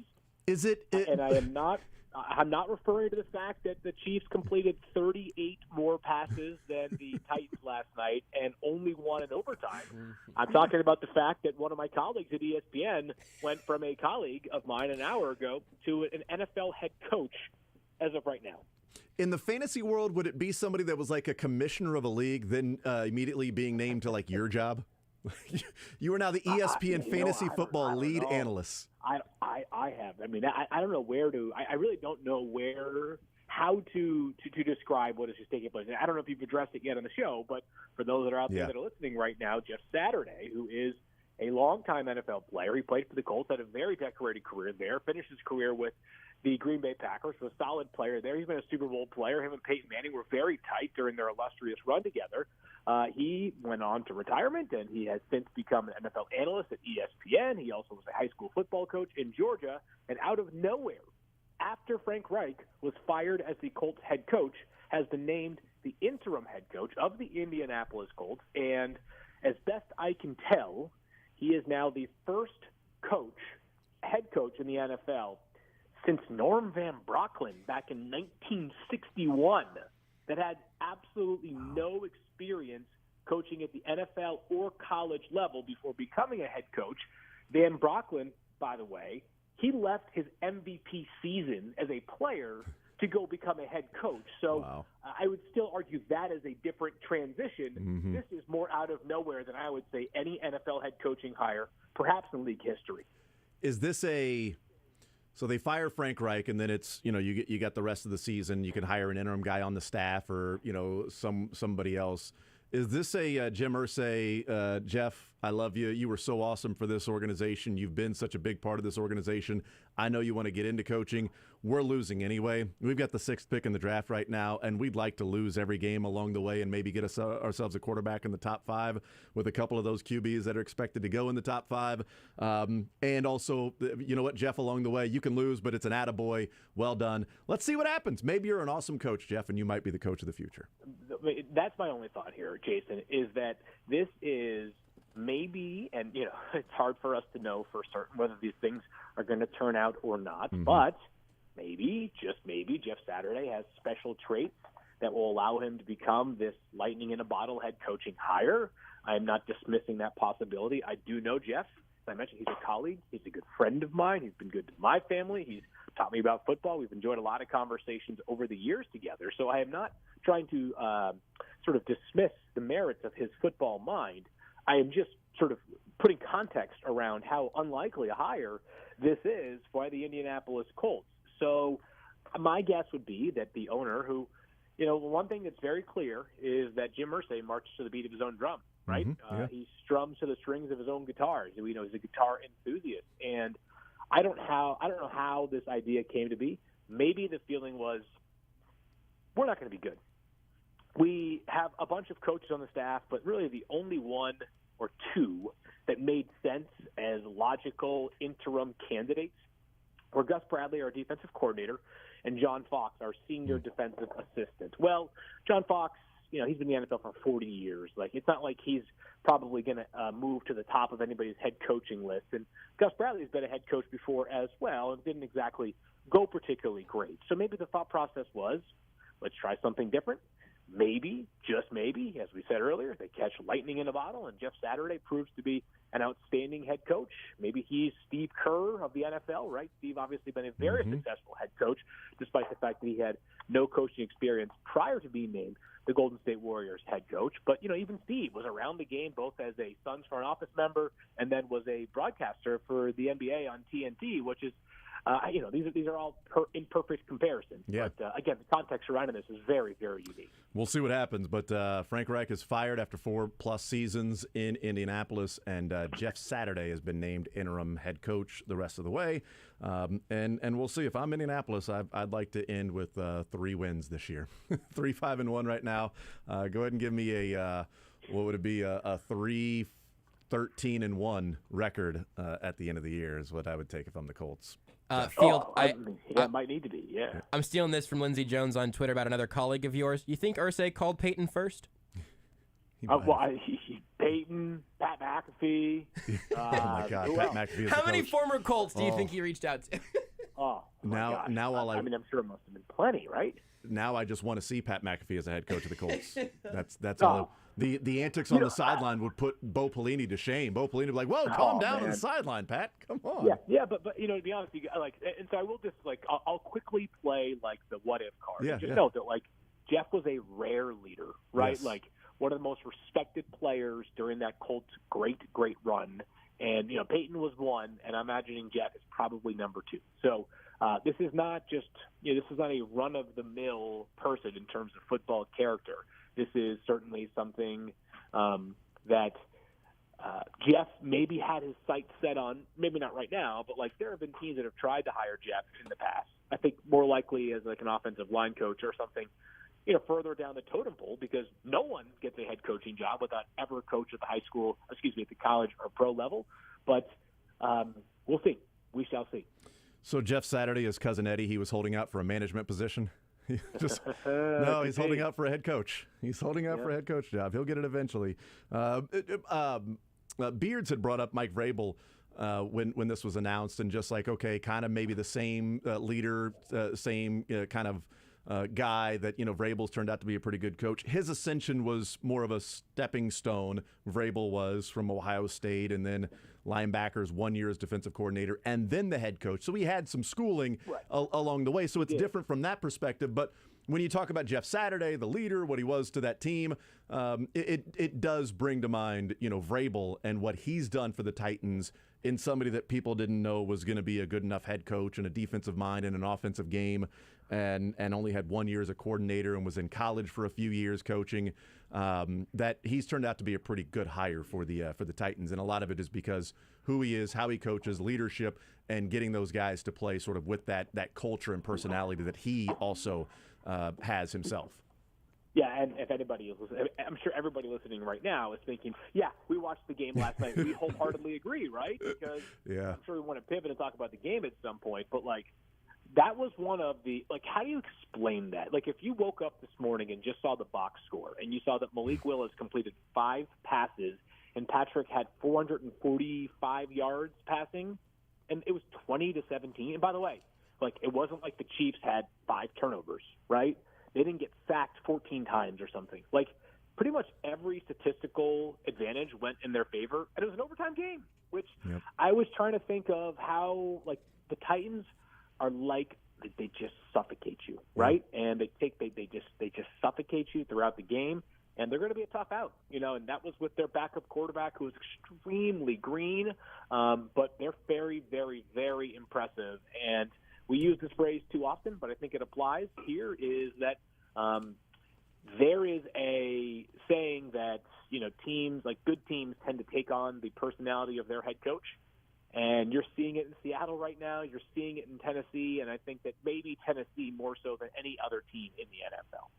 Yeah, I would a couple of things that I would look at if I said, okay, let me look at the box score and see how Mahomes dropped back 78 times out of 91 plays and threw the ball 68, and Malik Willis threw the ball 16 times and completed 5 of them for roughly 360 yards less than Mahomes had. And how do you win scoring 20 points in overtime? I would say, all right, so he dropped back. He threw the ball 68 times, and they held the ball for 41 and a half minutes, and it was just over 6 yards per attempt. I would say, all right, the Titans said, you may drive, you may pick up yards, but it's going to take you a long time. It's going to take you a while to do that, and we're not going to allow the big plays. And that was their strategy, and that's been their strategy against the Chiefs. And for 3/4 of that game, so essentially 4 quarters last year and 3 quarters this year, they had held the Chiefs to 12 points with that strategy, with the way they were playing. So it's one thing to say, why don't more teams do that? I think the Titans, just their style, their personality, that culture, how tough they are, that defensive line overall, and it also matches up with the Chiefs team that just has simply an inability to have a consistent run game, which then puts all of that pressure on Mahomes. You're the guy. Go do it. Go drop back 78 times and figure out a way to defeat this defense, work the pocket and find the open guys and make the right read and escape from the pocket when you have to and all of that stuff. Yeah, and by the way, it seems like the offensive line not quite as dominant this year in pass protection as it was last season, right? Yep. Tackle play on both sides of the line seems to be a little iffier than it was last season when it felt like it was really, really good. But yeah, it's always easy for us. I mean, we're not the ones that are actually coaching or responsible for what happens as the head coaches and the results. But if you were to ask me, all right, how do you beat the Chiefs? The answer would be slow the game down to a crawl, keep Patrick Mahomes off the field, run the football a ton, bleed clock.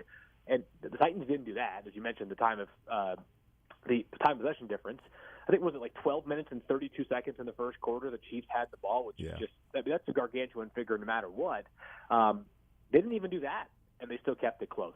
So football is a funny game. There's a reason why we like to enjoy it, and there's a reason why we watch it every Sunday. There's a reason why things like the Jets beating the Bills happen. There's a reason why things like the Chiefs barely beating the Titans, despite the fact that they dominated basically every statistical metric happened. And this was a wild Sunday night, and I still like, I won't be able to. There are a few results from each year that I always have a hard time like figuring out, even when I look back on them, and this will be one of them. I mean, not that the Chiefs won, but just that it was that close of a game. Yeah, 68 passes to 15. Or 16. Like, that disparity in a game is, boy, you want to talk about contrasting styles. That is as stark as it gets between two different styles of play, where one team wants to run the ball and the other team says, nah, we don't care about running the ball. We're just going to throw it. And we're going to drop back 78 times. And our leading rusher is also going to be our quarterback. And he's going to have, 500 yards of total offense and passing and rushing combined, and, 2 touchdowns. And an interception along the way. Like, it's just going to be on him. And I felt like, Field, we were talking about it this morning, like, I have no idea how to, encapsulate this game, how to analyze it into one. Like, there's so many different twists and turns and ways that you can look at it. But the one thing that we continue to come back to is we look at Patrick Mahomes and we say, one team had Patrick Mahomes. The other team had a rookie who might be really good in Malik Willis down the line. But even in a game where Patrick was asked to do a lot, and he struggled at times and missed some open receivers and maybe had some difficulty reading what the offensive line was going to do from play to play, understandable against the defensive line. But back against the wall, have to have it. He pulls off a couple of miraculous plays, 3rd and 17, a 20-yard run, 3rd and 9, a touchdown run, the 2-point conversion running it. I mean, it may not have been his best statistical performance, but, to me, it was an MVP-type performance of that's what the guy who's the most valuable player to a team or best player in the NFL does, even when he's not having the best statistical game. Yeah, and this I feel like one of the tricky parts about our conversation weekly is that I sort of feel like I should be compelled to come in with like a take about like what I actually feel from the day or the night before, right? And it's like, yeah, you're right. Like, that's correct. Like, the reason why Patrick Mahomes is because, when the chips are stacked up against him, he can often find a way. Not every Sunday, because there is no football team that is perfect. We saw it with the Bills on Sunday, right? But if you gave me my pick of, if you gave me the choice to either pick the Chiefs, Bills, or Eagles, or the field to win the Super Bowl for this season, of course I'm taking those 3 teams, right? They're just a cut above, and a lot of it derives back to quarterback play, especially in the case of Buffalo and Kansas City. So Patrick is special, man, and I know the Chiefs fans don't do this, but I certainly think it's important for all of us to make sure that we don't take these kind of games, these kind of moments, these kind of performances for granted. Field Yates from ESPN is our guest. I know it's a fast game and all of that stuff, and Mike Vrabel's comments after the game about Travis Kelce sort of just flops around and tries to get a call, and that's what he does for 32 games in which he's had 100 yards receiving. But regardless, How difficult is it then to officiate Travis Kelce specifically? Because he's so good and shifty, and there is contact that's made from linebackers and safeties and cornerbacks trying to grab him. Plus, he also needs to get off some of these, holds at the same time. Like, how difficult do you think it is then to officiate a Travis Kelce where people think that should have been a hands to the face, and then others look at it and go, no, it was an obvious hold, and that's the only reason why his hands went up to the helmet? Yeah, it's I tend to think of it like this, is that, like, it's, you become the greatest, and you're going to end up getting a couple of calls that go your way, and he's savvy, he's crafty, he's really shifty, he knows every trick. It's really, truly, I would say that, like, he just kind of, like, that's what he's earned. I don't know, like, I tend to think that those things even out over the course of the year, by the way. That, like, bad calls, good calls, like, tend to even out. But, like, all things being equal, Travis Kelce is probably going to get a handful more calls over the course of a year than a young, inexperienced tight end who's just not nearly as refined as him. And just a vintage performance, too, by the way. I thought you were supposed to get, like, inferior at football once you reach your 30s. Seems like that's not the case. Not really. Not with the catch he made there in overtime on second down and 11. Just coming back. May or may not have cost me a fantasy matchup against my very best friend in the world. So we haven't talked this morning. But the reality is that, like, I can never take that guy. He's done so much for me on the other side of fantasy matchups over the course of the years that I can't complain. Last one for you real quick. What do you think of this Jags team? They come back from 17 down, which is typically what happens against the Raiders, but they find a way to come back and win that game. What is this Jags team like that's coming into Arrowhead this weekend? Yeah, they're frisky. They're on the up and up here. That much is for sure. They do have some really good individual pieces, by the way. I mean, defensively, the Chiefs' offensive line will be tasked by Trayvon Walker, the first overall pick. He's had a nice start to his NFL career, and the other Josh Allen's been a little bit up and down this year, but is a good player. We've seen that in the past. He's been a dominant player for the Jaguars. Secondary is okay, a little young there, and not having Shaq Griffin, their top cornerback, certainly will impact things. But I think they're a good athletic defense. Devin Lloyd, their other first-round pick, has been a nice player so far. Again, up and down, but has made some splash plays. Like, you'll find him near the ball quite often. And then offensively, Trevor Lawrence has 3 games completing at least 80% of his passes this season. He's also been a little bit more prone to make mistakes. He'll probably give you one each game. It's a matter of whether you take that opportunity and convert it or not. But they're certainly going to be playing with some confidence coming back from 17 points down yesterday, the third time the Raiders have relinquished a 17-point deficit and then lost the game. They also relinquished a 17-point deficit in a game they ended up winning against the Houston Texans. That's right. Wow. And Transitive Property says the Jags are better than the Chiefs because the Jags beat the Colts, Colts beat the Chiefs. Transitive Property is the only way you really look at sports. That's all that matters. Field Yates from ESPN. Field, you're the man. Really appreciate it as always. Thank you for the time, sir. All right, guys. Talk to you next week. Hey, and good luck with that Broncos job. I can feel it for you. It's right around the corner. See, you'll get the job. You know what? You've been building teams. You get a GM job right around the corner. You've been building fantasy teams. It's time to be a GM. Let's go. Yeah, Jeff Saturday's like your Sean McVay. You've been around him. You're going to get a head coaching job. You're next. No, come on. I'm very happy. Can we at least keep our spots weekly if I do get that Yes, job? that would be even better. Yeah, I'd love that. I would love to have the GM of some franchise weekly with us. Field, you're the man. Appreciate it, sir.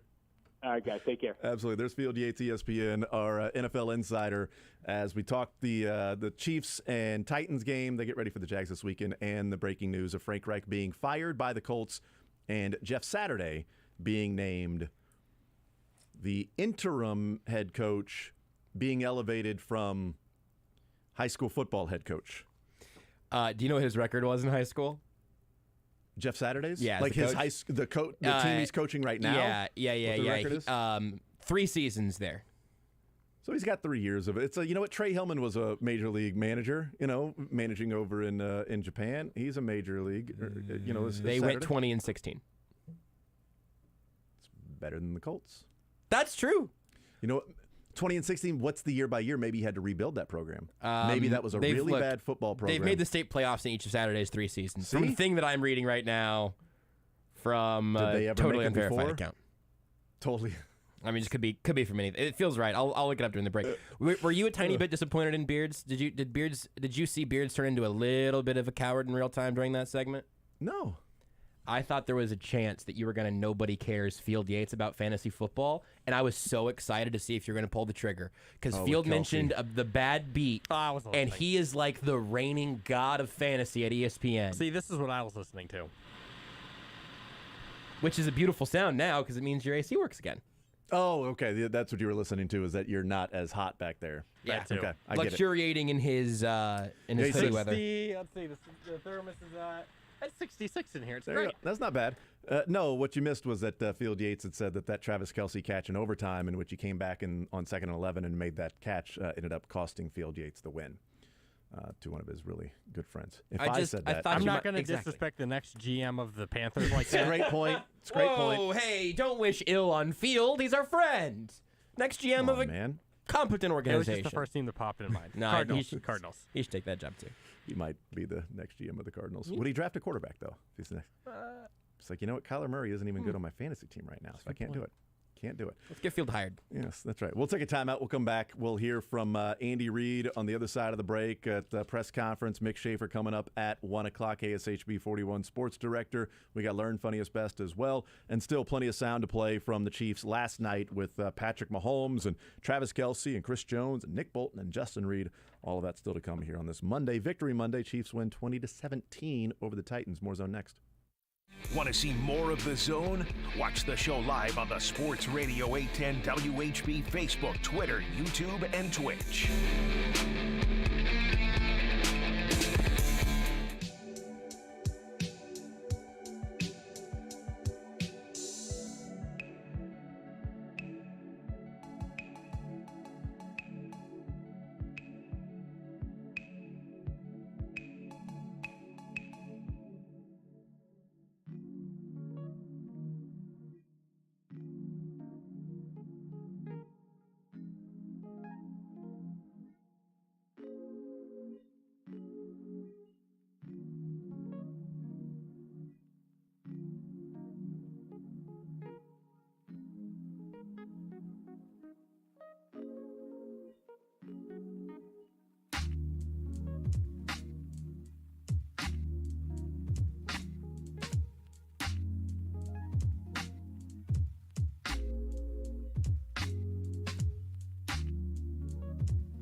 The Zone with Jason Anderson. Every time I walk by Mr. Goodbar, he calls me, and says, Andy, come eat me. Weekdays from 10 to 2 on Sports Radio 810 WHB.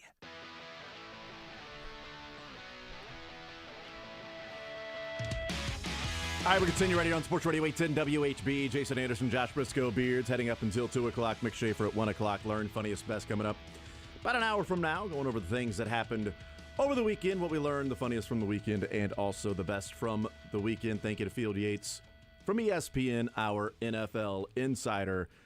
Something to keep in mind as we go through this week that will probably be said about 50 times, and that every one of the Jags' losses this year has been by a score. So even the games, even their record, the games are like, well, they've play here or there. Might be talking about a completely different Jacksonville view of this team. They just haven't won games, which is typically what a young team does, coming together, figuring out how to even be in games, then figure out how to win games. They came back and knocked off the Raiders yesterday, which was pretty cool to see. My nephew gave me a stat that he had seen. I can't remember where it was, but said that heading into this year, the Raiders had blown 5 17-point leads in their history. They've done it 3 times this year already. Oh, my goodness. Unbelievable. Boy, I didn't expect the pendulum and the regression to the mean to happen as quickly as it did when we talked about all of the close wins they had last year, that those things tend to even out. And boy, did it even out fast. I found myself being a little lower than most on the Broncos and a little higher than most on the Raiders, and I guess we're batting 500 this division, man. Really all of football. It's really all of football, because like you just said, all the Jags' losses are by 1 score. Their 2 wins were blowouts. They crushed the Colts and Chargers. They either lose close or win big. That's what we always know that about the Jags. Right. It's the one thing we've always said until the Raiders game. And the Raiders and Jags are playing a different sport. That's true. It's just. Well, if you take away that first 20-3 start, then they blew out the Raiders. If we want to give it back to soccer, the name football, maybe we just start calling this like weird ball. Weird ball. Just we're playing weird ball. The national NWL, the National Weird Ball League. I don't know, man. I'm just trying to understand what we see every weekend. It's crazy. You do know the Raiders are also playing the Colts and Jeff Saturday this weekend. Somebody said that if I'm stealing this from Twitter, but somebody said if they lose, they need to just hire Rod Woodson immediately. Oh, Verderam was saying if they lose, they should just fire everybody in the building. Yeah, that too. But then just hire any former Raider that sounds fun. Where's Darren McFadden? Oh yeah. No idea why that was the first Raider. Napoleon McCollum. Richie Incognito. Or Napoleon Kaufman, whatever it was. Richie Incognito. Yeah, that's a good one. Yeah, he'd be a great head coach. They are going to decapitate their opponents. He's going to try. Boy, there's going to be a lot of chop blocks. All right, Andy Reid provided a recap of the win over the Titans in last night's game. Andy Reid giving his recap. Okay, so don't have any injuries for you. Really, I'm not sure we had too many anyway. So I thought, as I went back and looked at the tape, I thought that just a good team win. I was happy to see our defense play the way they did. Little different style by Tennessee with a young quarterback who I think is going to be tremendous as they go. He's growing right in front of them, I'm sure. So, but just keeping that whole run game under control, I thought was important. And with the exception of a couple runs that 22 had, I just our guys kept them at bay there. So, and then offensively, I thought we did some good things in there. Our run game wasn't what we wanted it to be, but again, their front is pretty stout there, and particularly those 2 tackles. And but whatever we gave up on the run game, we picked up in the pass game. I thought our pass protection was good too. I thought overall it was decent protection for as many times we threw the ball. So and then special teams, I thought they that Dave had a nice plan, and I thought we worked through it well, had good field position for the majority of the time when special teams was involved in that part of it. And so I know Bud had a couple things that were hiccups there, but he'll work through that and get it cleaned up. But worked through it. He had a couple of Butt had a couple of hiccups and he worked through it. Right nickname for a weekend, huh? Yeah, well. He was Butt last night. Yeah. A little strong. Interesting for him to make the point also. I don't know if we ever got to this on the pass pro front. Yeah, we didn't. 68 or 75, whatever, dropbacks is going to test how you look. You have 5 bad reps out of 75. It's different than having 5 bad reps out of 30. Yeah, we did when we said, 74 times he wasn't sacked. Why is everybody focusing on the 4 sacks out of 78? I mean, dropped back 78 times, he was sacked 4 times. That's a hell of a ratio. Come on. Andy Reid continued and said that Patrick Mahomes' performance last night was one he'll remember for a long time. The fact that we had like 90 plays, and at the end of the 90 plays, he's running around like it was play 3, I mean, and still being able to throw the football and control the huddle and do all the things you're supposed to do. And then he's not known, he didn't come out being known as a running quarterback that's fast and all that, but he's fast enough. And he just knows, he kind of knows when to do it. So it was, I saw all the coaches go up to him afterwards. You talk about that, Adam. I saw all the coaches go up to him after the long run and that series there with the 2-point play and all, and congratulate him and say, man, that was an unbelievable display right there. And so I think that's, yes, that was one of those moments. And he's an amazing guy that way. Yeah. Okay. And you talked a little bit after the game last night in general about some of the 4th down decisions you made, but I specifically wanted to ask you about the one in overtime. It was 4th and 1 at their, 12 or 13, and you ended up converting on a little pass to Juju. How much of that was you wanted to score a touchdown there and not give Tennessee the chance with the ball? How much of that was that Butker is struggling a little bit, and how much did that enter into your decision? Yeah, none of it was off of my feeling about Butker. It was all off of I wanted a touchdown and to end it, and so get it to that point, get a touchdown in there, and let's go. And so and I think all the analytics people probably tell you the same thing: go score, go score a touchdown if you possibly can. And I thought we had some good stuff still left on 4th down that we could use, and then again, it worked there. But the field goal was good. It was good to get that too. And there's a happy medium there too, because our defense has been playing well. So, but it was a shorter field goal, which we gave it a shot. So we gave it a shot to score. Nothing to do with Butker. Wanted to end it, wanted to score the touchdown there, and said on 4th and 1 they still had some stuff available after running 87 plays at that time. What? How big is that Waffle House menu? That was the 88th play of the game on 4th and 1, in which Andy Reid said, we still had some stuff in the reserve there that we went to. And, that 4th and 1 to Juju. That's a play they hadn't run all day because they were just holding it just in case they needed 88 plays. I don't know what you thought. I thought they were going to kick that field goal. I really did. I wasn't until that pan to Mahomes. I thought they were going to kick it and just try to get one stop. But as he pointed out there, they get one stop. They were going to get the ball back anyway, unless Derrick Henry did something by himself. Yeah, absolutely. Andy Reid continued and said that he was happy with what he saw from Kadarius Toney in his first game as a Chief. I liked the option route that he ran. Gave you a little taste of his quickness and ability to get open. I liked some of his blocks, Herbie, were unbelievable. I mean, that's not what we brought him here for, but it's he's a tough kid. So, and he did it against defensive ends, and that's good defensive ends. So, but he'll keep working in. He just hadn't played much, and so Herbie, we had him on a kind of a number count, snap count. Only had a few things in for him. We'll keep working him in. I thought last week getting those practices in, where he had to practice the full practice and practice fast and get to know Pat and what we do there, get to know the terminology. I thought was important for him. And then you can start building on some things, And then Coach, lastly here for me, Doug Peterson, obviously the head coach down in Jacksonville, has one of your former guys. As you look at what he's been able to do in Jacksonville, what's impressed you the most from afar?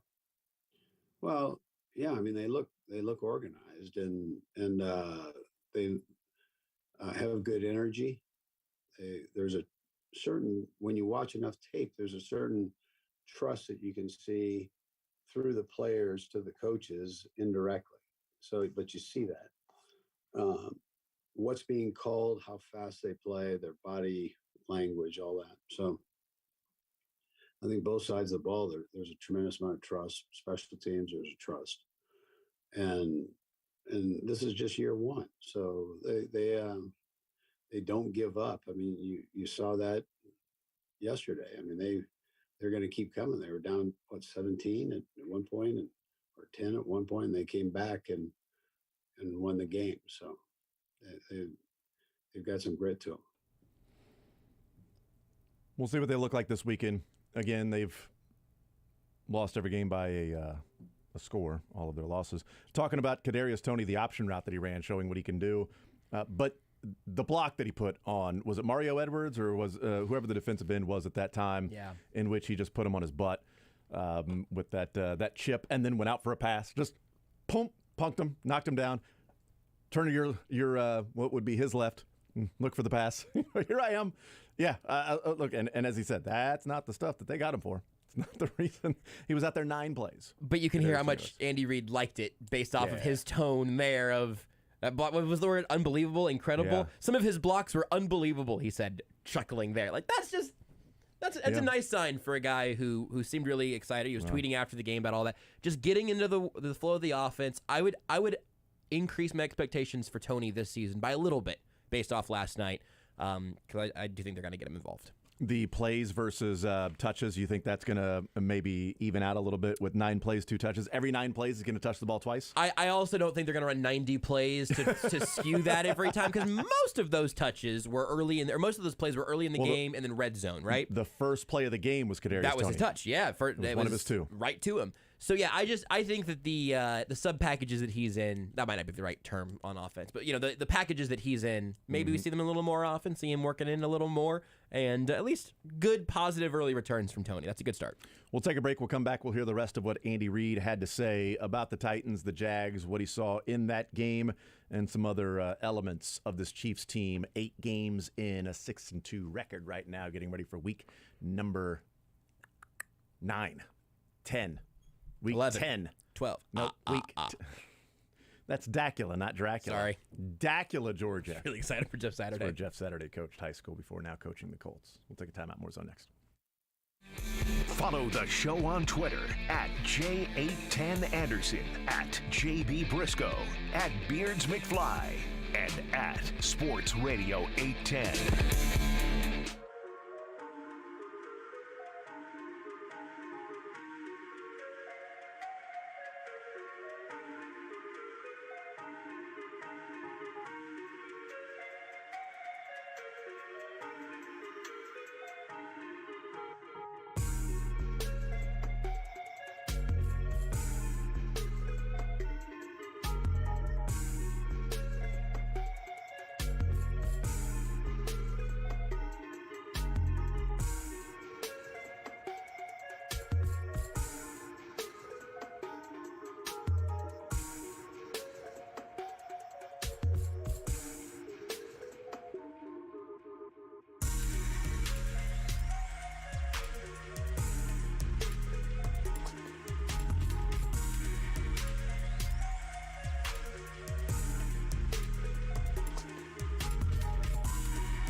The Zone with Jason Anderson You know, I went to BYU, so every down's a throwing down. I mean, that's how that goes. on Sports Radio 810 WHB.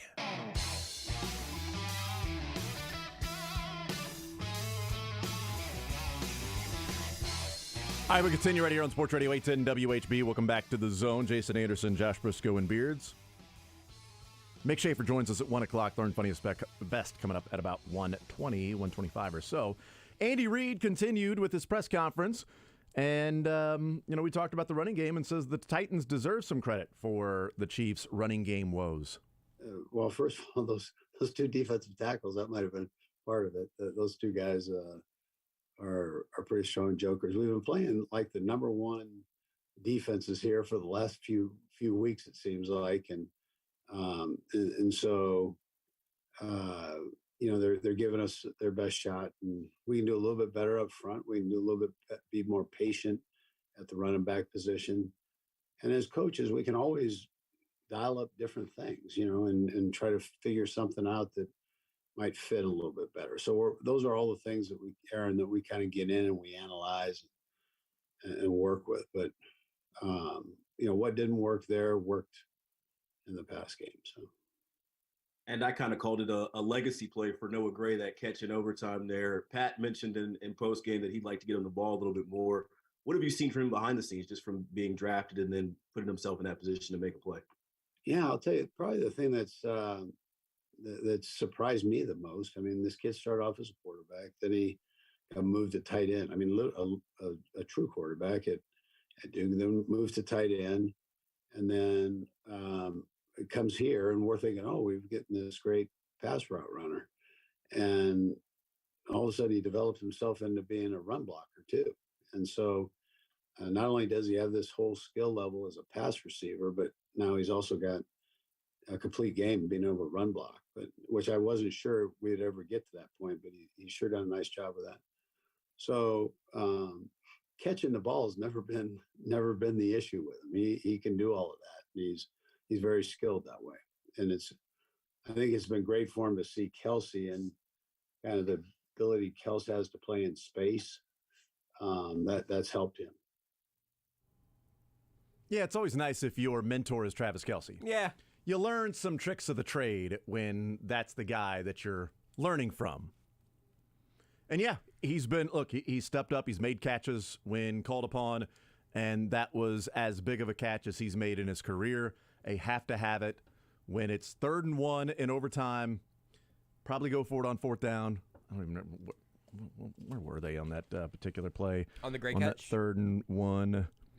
Noah Gray catch. It was 3rd and inches. They were at the 49-yard line of Tennessee, so they were pretty much at midfield. They would have gone for it, I think, at that time, and tried to pick up the 1st down. They did that a couple of times already in the game before that, but still a fantastic catch by Noah Gray in that moment. And Andy Reid, as went on with his press conference, talking about the physicality of the Titans' defensive backs, how they play, and how the Chiefs went about combating that. Yeah, so we try to use, some of our motions and stacks and bunches, and you do that. And we knew that going in. We knew they were going to work to grab and do that. So, but I thought our guys worked off of that pretty good. It was big on 3rd down. Then they went to a whole series of it before the half, and kind of blended it in the second half going man. They play it with a whole player. So it's not even as much the grabbing and the bumping and all that. It's that you have that extra guy in the middle that you just have to sort out.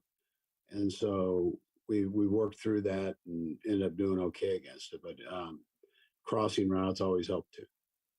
And then in the world of legalized gambling on sports and everything, immediately during the game now there's all these stats on this reffing crew does this, and they call this many penalties, and they call on the home team, or all those numbers. I'm wondering how much of maybe your analytics people give you a breakdown of what to expect on the referees, that these guys let them play, these guys are critical on DBs. I mean, do you have a scouting report on what your reffing crew is going to be?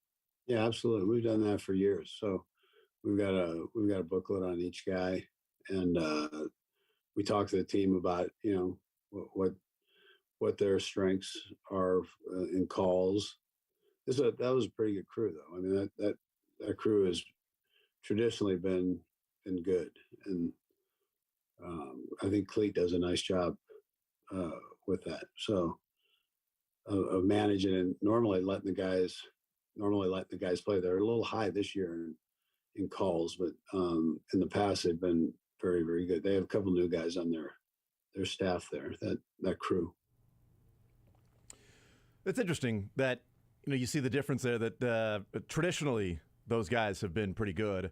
You can read into whatever way Andy Reid was saying that. You kind of infer, if you want to say that Andy Reid was taking a shot and was like, traditionally they're pretty good, but they weren't last night, parentheses. Or, that's a good crew. Traditionally they're pretty good, and so nothing really to complain about.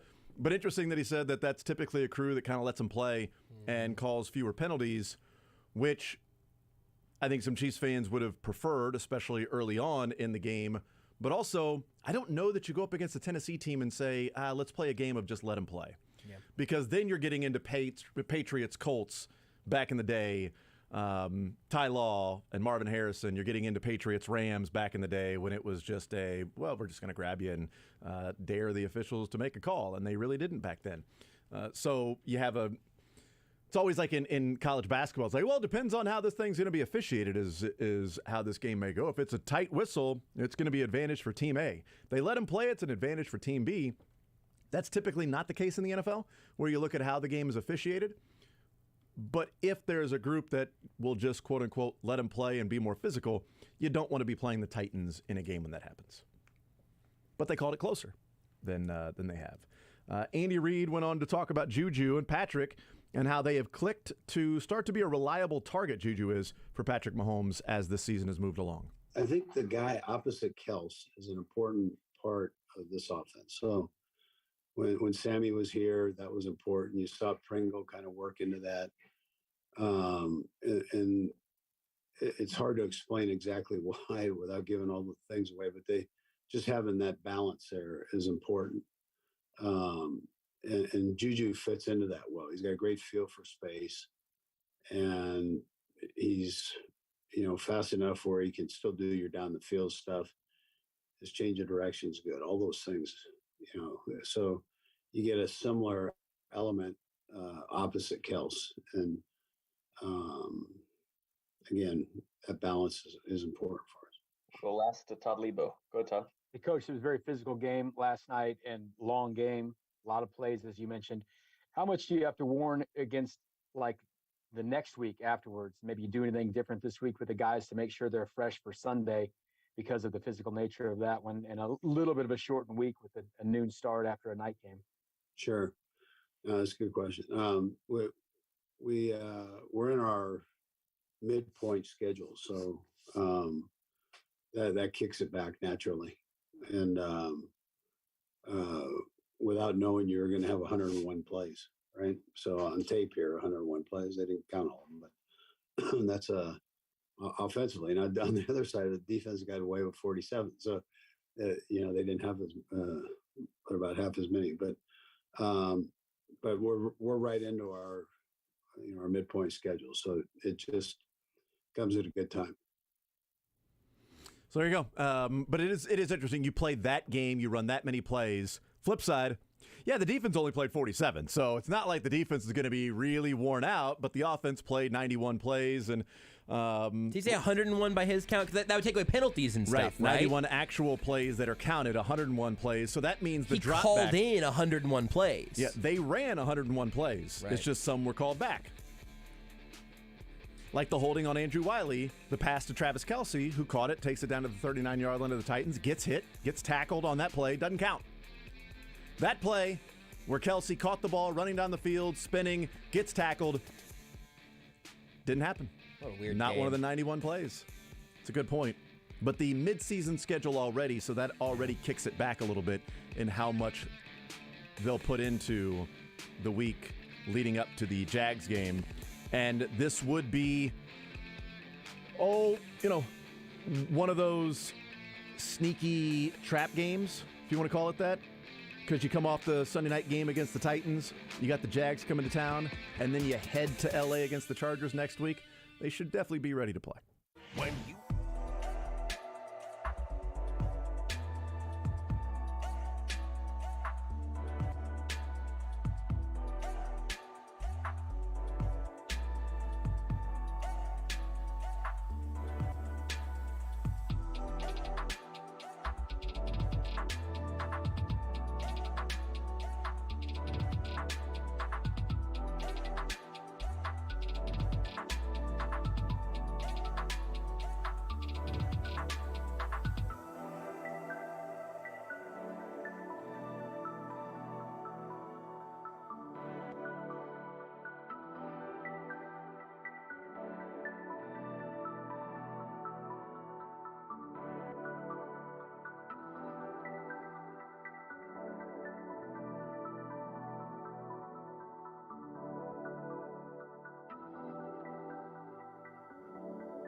The Zone with Jason Anderson. I'm good at enjoying myself. Weekdays from 10 to 2 on Sports Radio 810 WHB.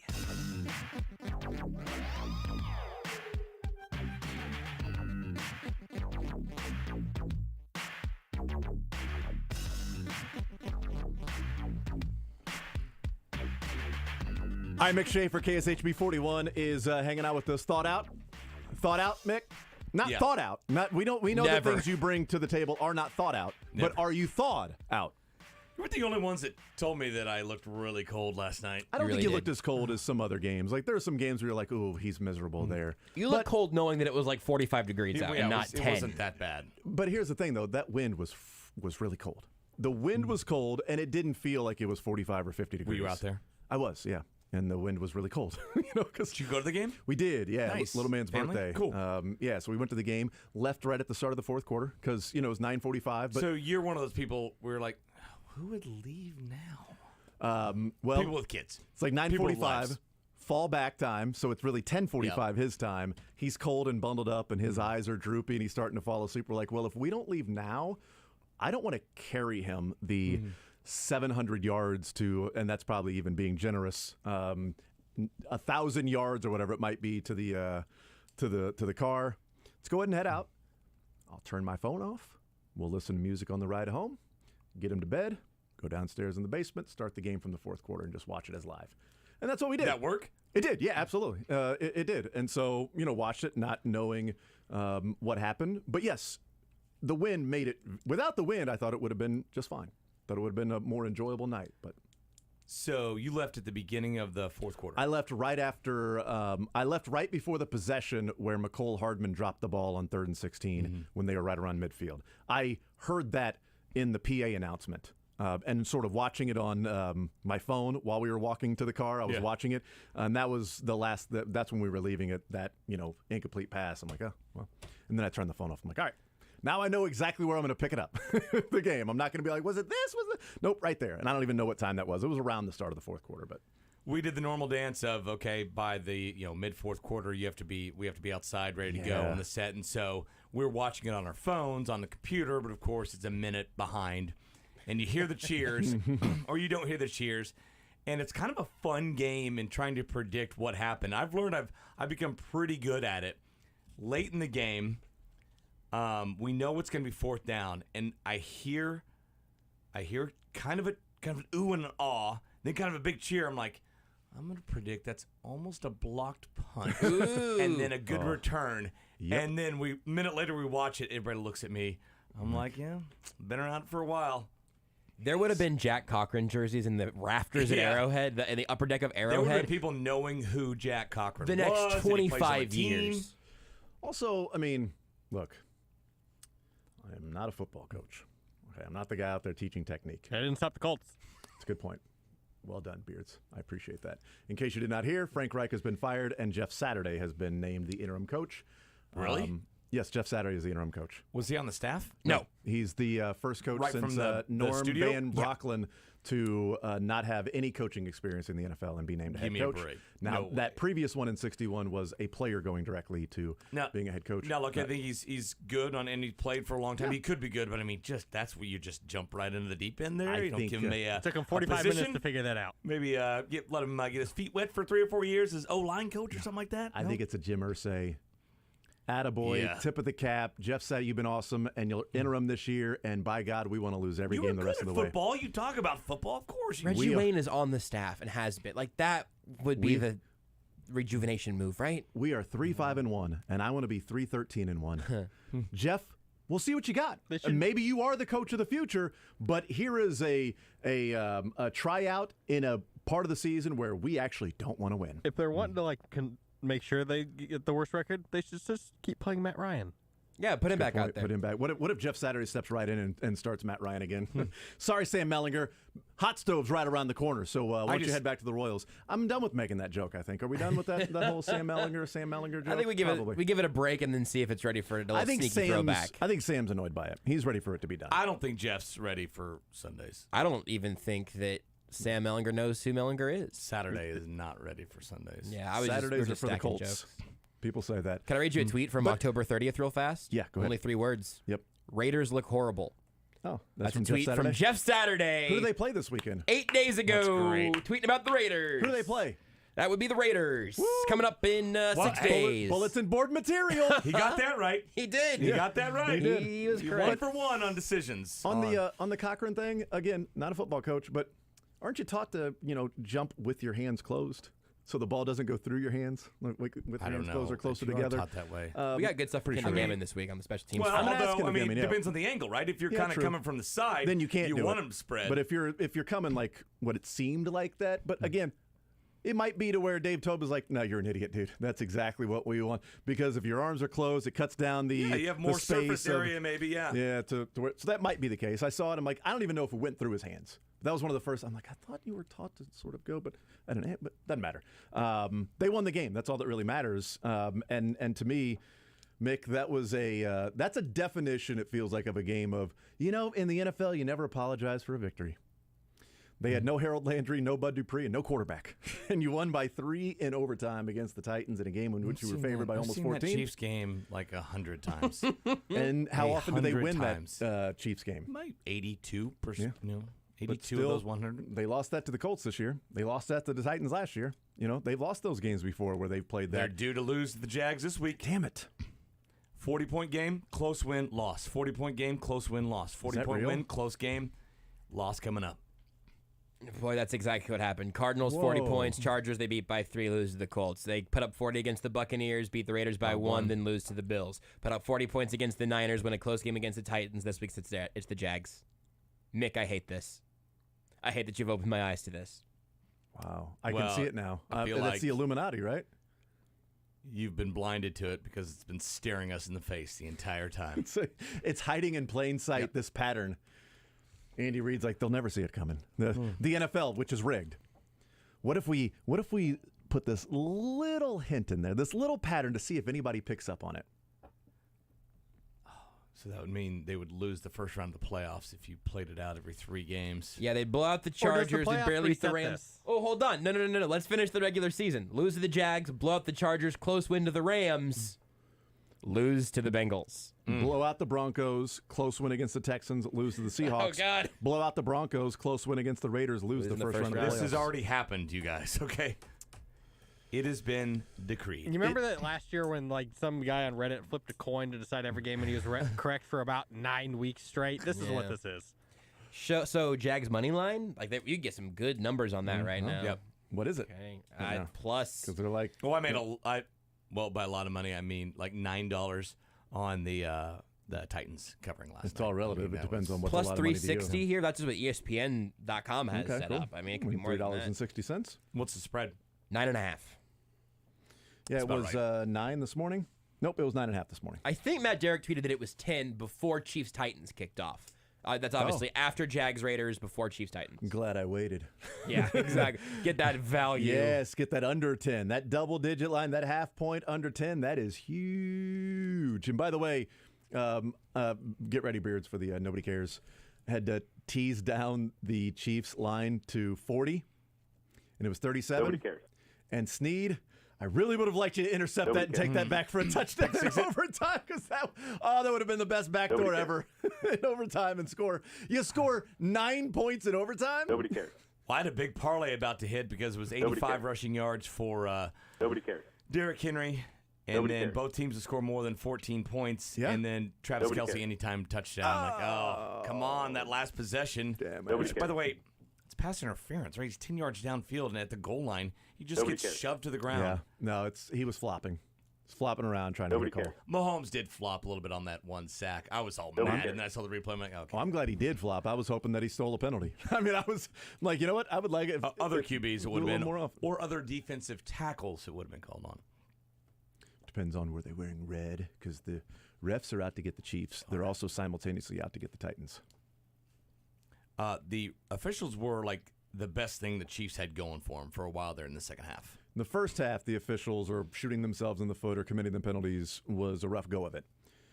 Because the Wiley hold was about the That's the worst call. But maybe the only one call. Oh, I'm yeah, like, no, okay, that's no, the worst. I don't mean like bad calls. I mean like even the flags flying and it's like, well, that was the right call. Like Noah Gray hold on 2nd and goal from the 8. Like you don't hold there. Sorry, you don't move your team back to the 20-yard line. If the guy beats you, he beats you, but you're still within the 10-yard line and you got a chance to score a touchdown on 3rd down. 3rd and 5 from the 8-yard line for the Titans. It was an offsides by, 3rd and 8 is what it was. An offsides by Chris Jones on an incomplete pass. Then it sets Was that up his first or his second offsides? I think that was his first one. Yeah. Then it set up the 3rd and 1, Derrick Henry direct snap touchdown, the very next play. Like it was incomplete. They were going to kick a field goal. It was going to be 9-3 at that point. You're offsides. I mean, the penalties that took place, some of them were earned. Some of them, I mean, he was offsides. And it was a hold by Noah Gray. I think it was a pretty soft Andrew Wiley hold. But, the things happen. Titans hold on the 2-point conversion on Kelsey could have gone the other way.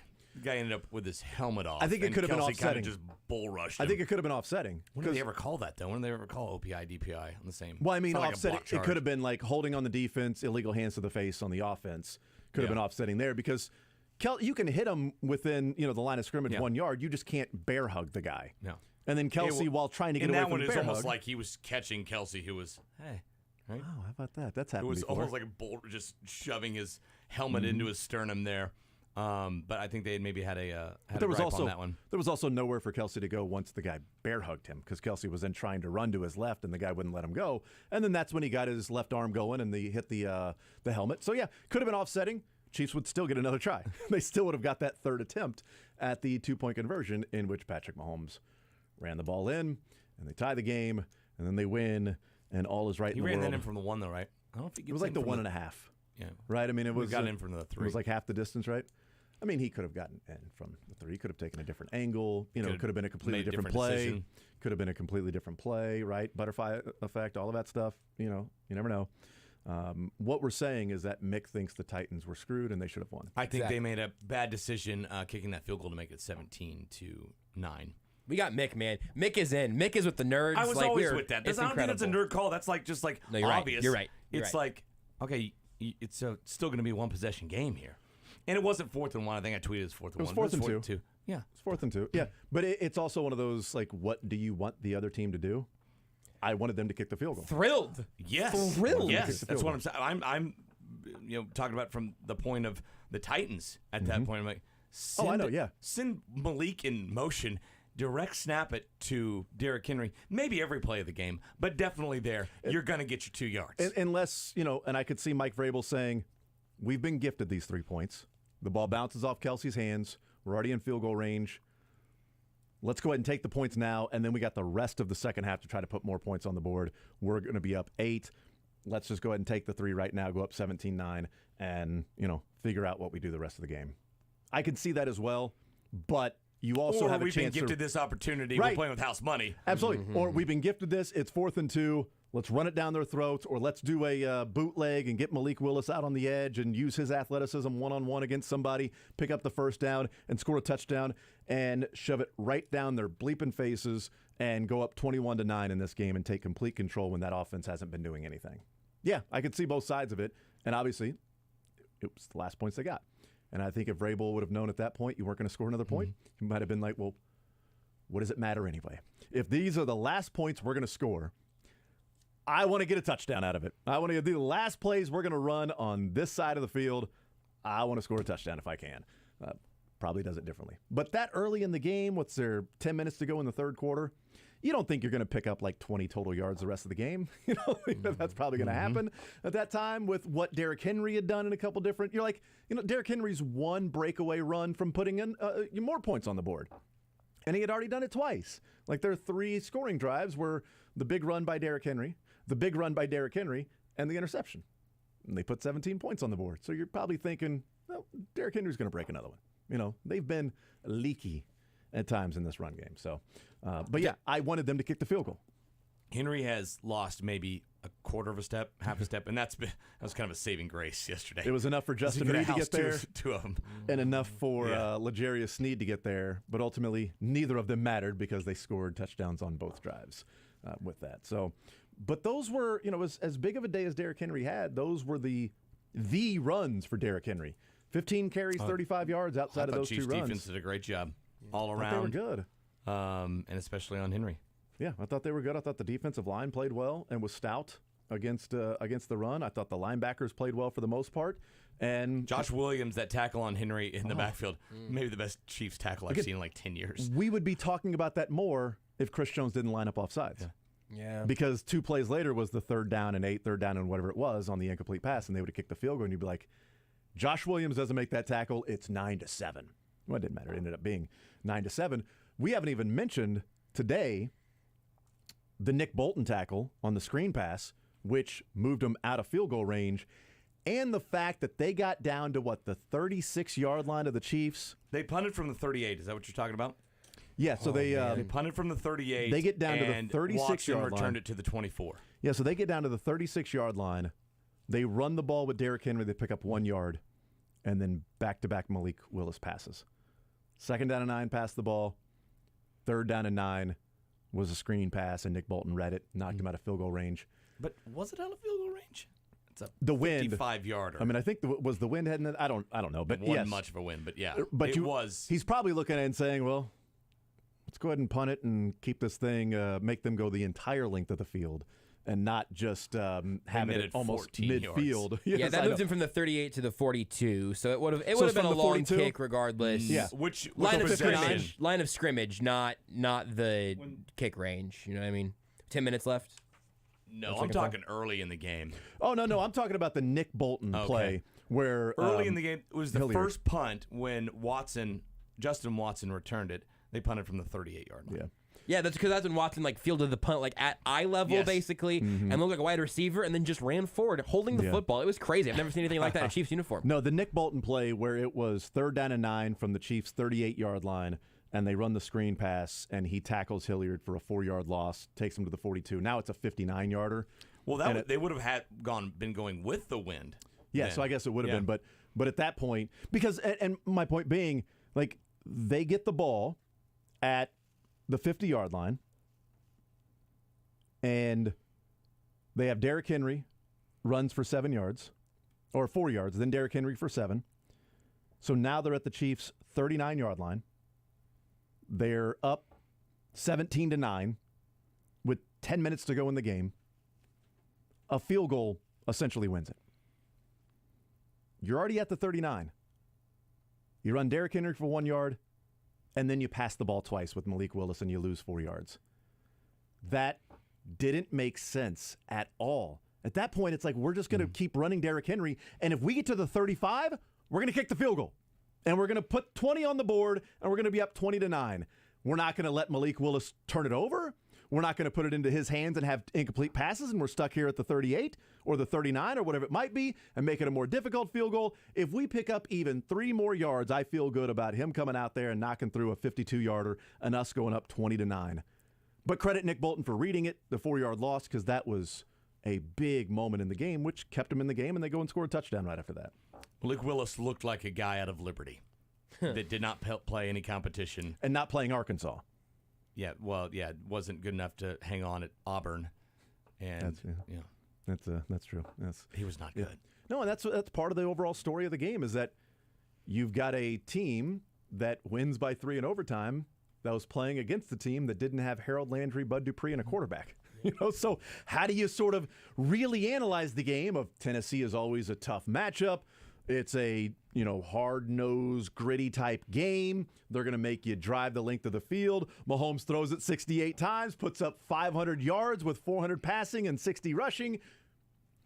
And you score 20 with, 5, 6, 7 extra minutes in the game. It's very difficult to sort of, view that game as one specific or way of this is what happened in the game and this is the takeaway from the game.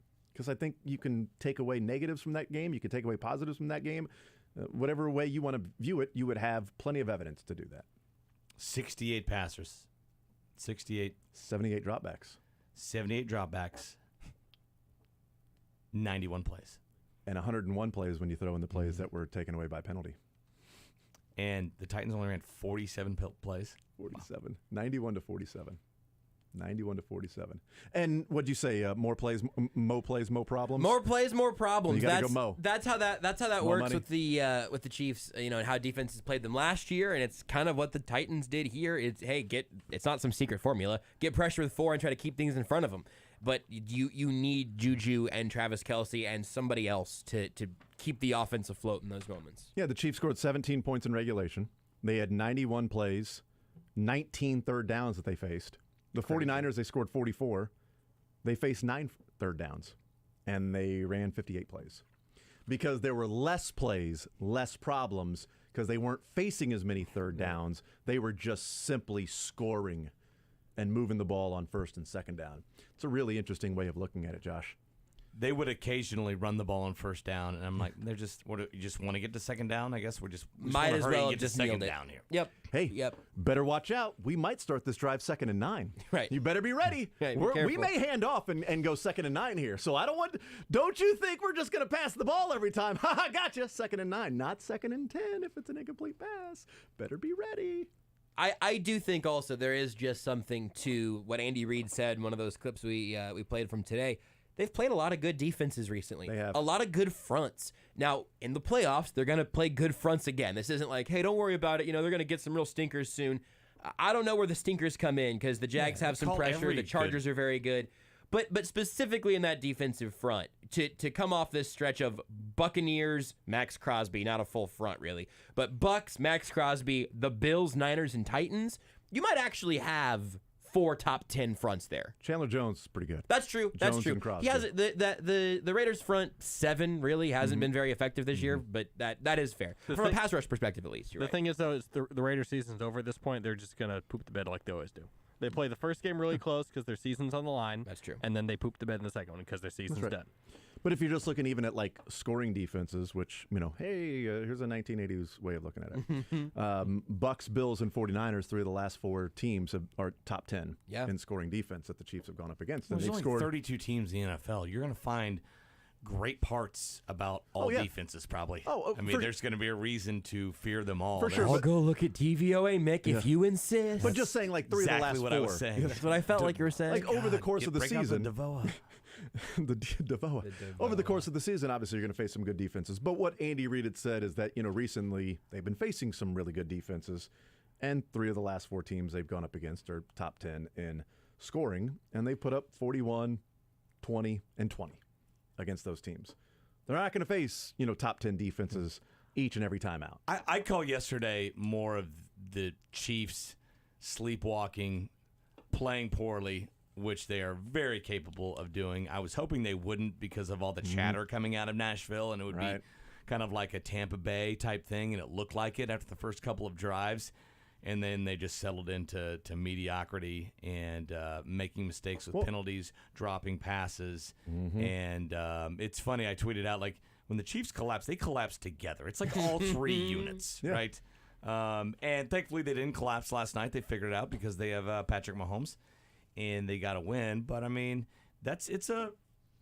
look, we talked about the trend before. I mean, if they play crappy 1 out of every 3 games, that does not bode well for the playoffs because there's more than 3 games to win a Super Bowl. That's absolutely right. Unless they get the they had the holding on the first on the opening drive down at goal to go on Noah Gray. Yeah. They're up 9-0, and Chris Jones is offsides on a third down play in which it was an incomplete pass. They had to kick the field goal. They're up 9-7. The third drive of the game, it's 2nd down and 10, and Juju drops the pass. Did he catch it? Did it fumble? Drop the pass?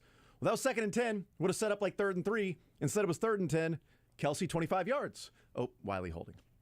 So now it's 3rd and 20. You punt the ball. Those are back-to-back plays. The Juju drop and the Wiley holding penalty that ends up resulting in a punt.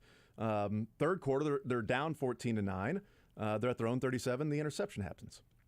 And I know Kelce took responsibility for that. There's a weird play, right? How close they were. I mean, there was also 3 guys around him. Right there, he was going to get stopped right away. Yeah, and it was like a little shovel pass, kind of like a screen where he just releases and he's right there. I feel like something broke down on that play. Yeah. Then the next possession, they missed the field goal. Still down 17-9. Down 17-9, 3rd and 16 at midfield, and Hardman drops the pass that would have been a first down. Still down 17-9. And then 17-17 at the end of the game, Mahomes just misses Kelsey. Wide open down the field, and he just overthrows him. Those things happen. So there were plenty of times where it's like, you kind of did that to yourself. What was the down and distance? I feel it was like almost like 3rd and 20 or 3rd and 15 on the Chiefs touchdown drive where Mahomes scrambled and was actually probably a block 17. away from springing it maybe for 6. 3rd and 17. Yeah. And he broke it for 20. And as I've said a couple of times, what was a little sweet justice is that the only reason Mahomes gained 20 yards is because Jeffrey Simmons was just not moving. He's on the other side of the field, and he just sort of jogs slowly, and then he sees Mahomes cut back, and then he starts running, and he almost gets there. If he had just been running a little bit harder during the play, a little bit more effort. Little pursuit angle, Jeffrey. A little bit more effort. Jeff Simmons. Yeah, Jeff. We're close. A little bit more effort. He tackles Mahomes short of the first down. Maybe they go for it on 4th down and get it. Maybe they don't. But he didn't because he was dogging it. But they had also run like 70 plays at that time. So I get it. Understandable. And I appreciate him doing that. So and then funny. later on that drive, Mahomes jukes out Simmons and scores the touchdown. So funny watching Mahomes run. I swear he could be 10 yards past the line of scrimmage, and he's still like deking dudes. Maybe just like, I might throw a pass here, or I might go here. And it's like I might phase through you like a ghost. it's Who's to almost say? like 5 flat speed, but it turns into like 4.2 speed out there. Well, I love the line, like, how fast is he? Fast enough. Fast enough. It's a great line. He is fast enough. We'll take a timeout. We'll come back. Learn funniest best coming up next.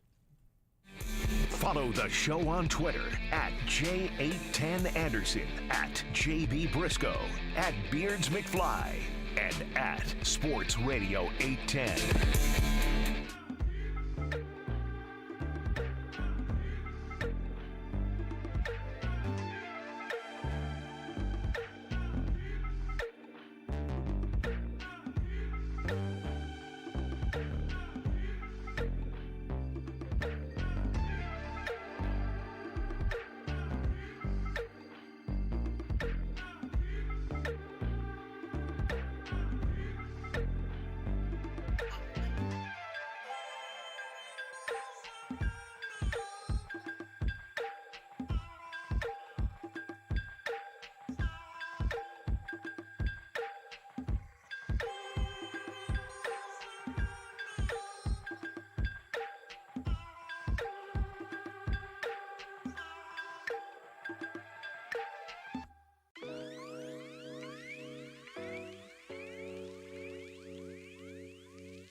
The Zone with Jason Anderson. Do you guys want a teaser for the cuts that we'll get to later?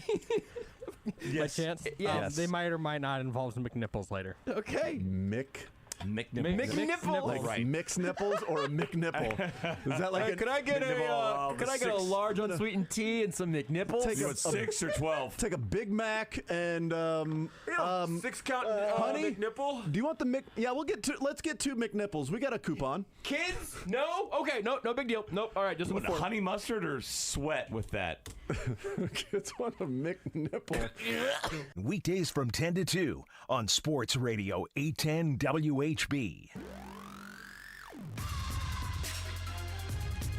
Get that buy one, get one McMac today with those McSacks. I don't want to talk about ordering McSacks now. Yeah, but you get 2 of them. You want 6 or 12? I don't need the little dipping cup of sweat. I will say that. That I would explicitly like to not make it into my bag. Nah, I'd probably go like honey mustard or ranch or something. All right, let's do Learn Funniest Best here. Go around the room. What we learned from the weekend, the funniest from the weekend, and the best from the weekend, or worst from the weekend. I don't know. This. That's what I was going for as well. What I learned this weekend is that my son was very close to never being allowed to go to another Chiefs game again. Oh, no. Has it lost? Very, very close, yes. This was his second game ever going to a Chiefs game. His first one being in 2020. We went to the Raiders and Chiefs game in which they lost 40-32 as 11-point favorites. We went to last night's game as what the game go off as 14-point favorites, and they were down 17-9 with just over 3 minutes to go in that game. So if they lost that just game, in time. Yeah, thank God you got that kid out of there. Great point. That's a great point. Well, no, because we left at halftime of the Raiders game that year as well. So it didn't matter then, but they won, so he can go back to another game. He just can't go back to another game when it's a really good opponent or an opponent you think they next. Maybe a preseason game or something like that, or maybe a game when they're favored by 17.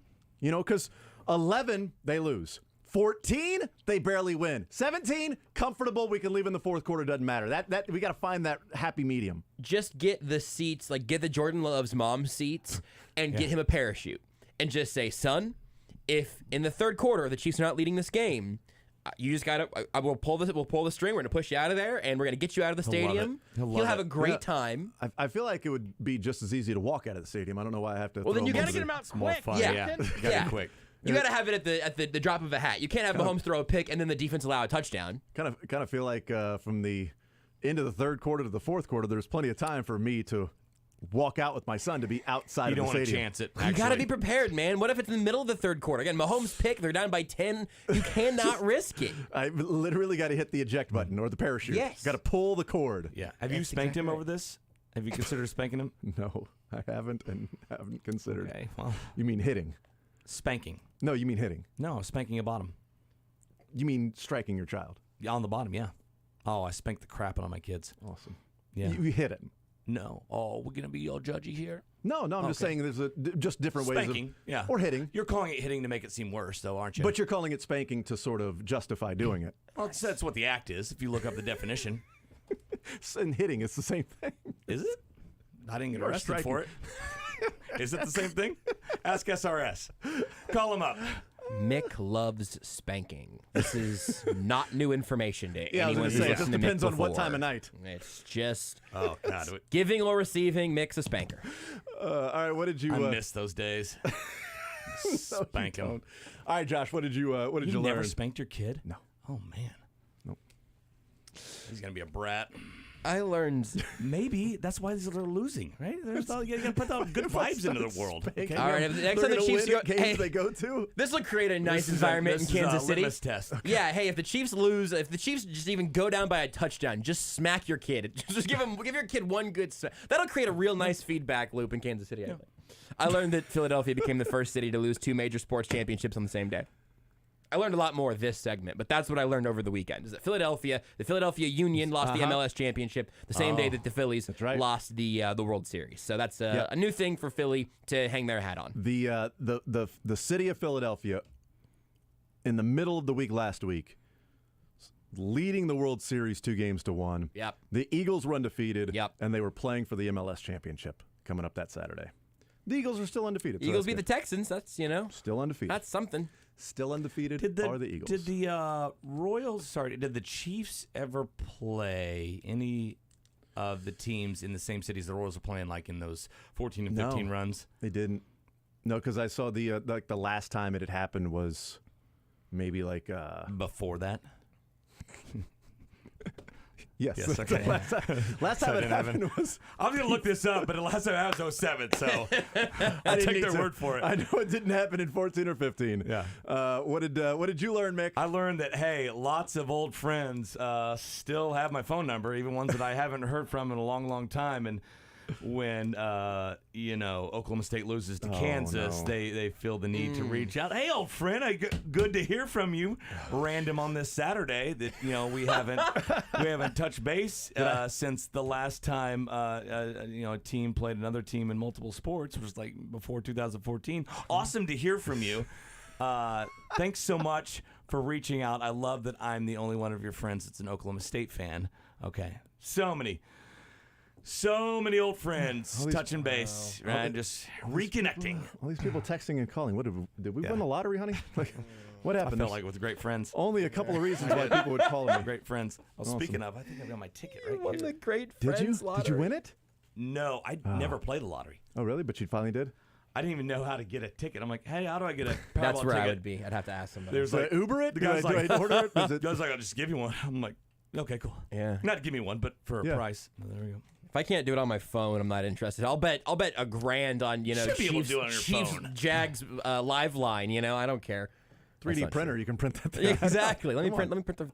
Why don't you just? Hey, here's an idea, Mick.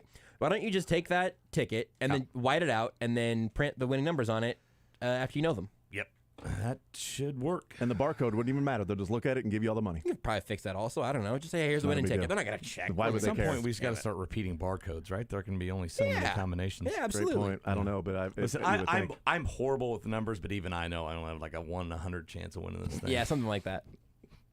But if you buy like 3, it now becomes a 3 in 100 chance. So now you're increasing your odds. 90%. Yeah. Everybody knows the more tickets you buy in the lottery, the higher your odds go. I want to talk about your guys' lottery strategies at a later date. I'm mentioning this now so we can do it later in the week.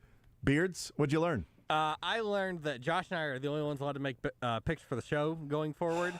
So those that don't know, all the shows do picks against for the Chiefs. They'll pick, the point line, the over, the under, and then pick a random game for the week. And I did the last 2 weeks. I think I was 4 for 6. Nice and then job. This is what Jason did this week. All right, it's coming off a bye week. Andy Reid, he's 20-3. I don't care about the Titans matchup and what's happened in the past. This is not the same team. Chiefs are better. Titans aren't nearly as good. Agreed. I'll take the Chiefs to lay the points coming off the bye. Yes. What? I'll also go over because I think the Chiefs are going to be able to score a lot of points on this bad secondary. And that's going to leave me 15 to place on the Arizona Cardinals -2 at home against the Seahawks. There's a lot of talk about the Cardinals and what they've done and how good they are. I think they're going to be fine against Seattle this week, and I'll take the Cardinals -2 for $15. But the main ones being the Chiefs covering and the over this weekend as well. So you're not allowed to do this anymore. It's just me. Somebody and Josh took my voice and took it from does Seahawks care back there now. +2 to. I was feeling good when they were up 14-10 after the pick six. I'm like, okay, 14-10 second half. They get the pick six. Good, feeling good. Not feeling as good when the game was over. So, yeah, that's a good learn. What was your funniest, Josh, except for that? Kansas football bringing a literal bowling ball into the locker room after the win over whoever they were playing. Don't worry about it, Mick. But they're going bowling. It was fun. It was a nice win for KU, obviously. But the bowling ball celebration got me. that from the J Bowl. I actually took bowling at KU. Oh, really? We talked about this My before. alma mater won. Oh, I just realized that. All right, yay.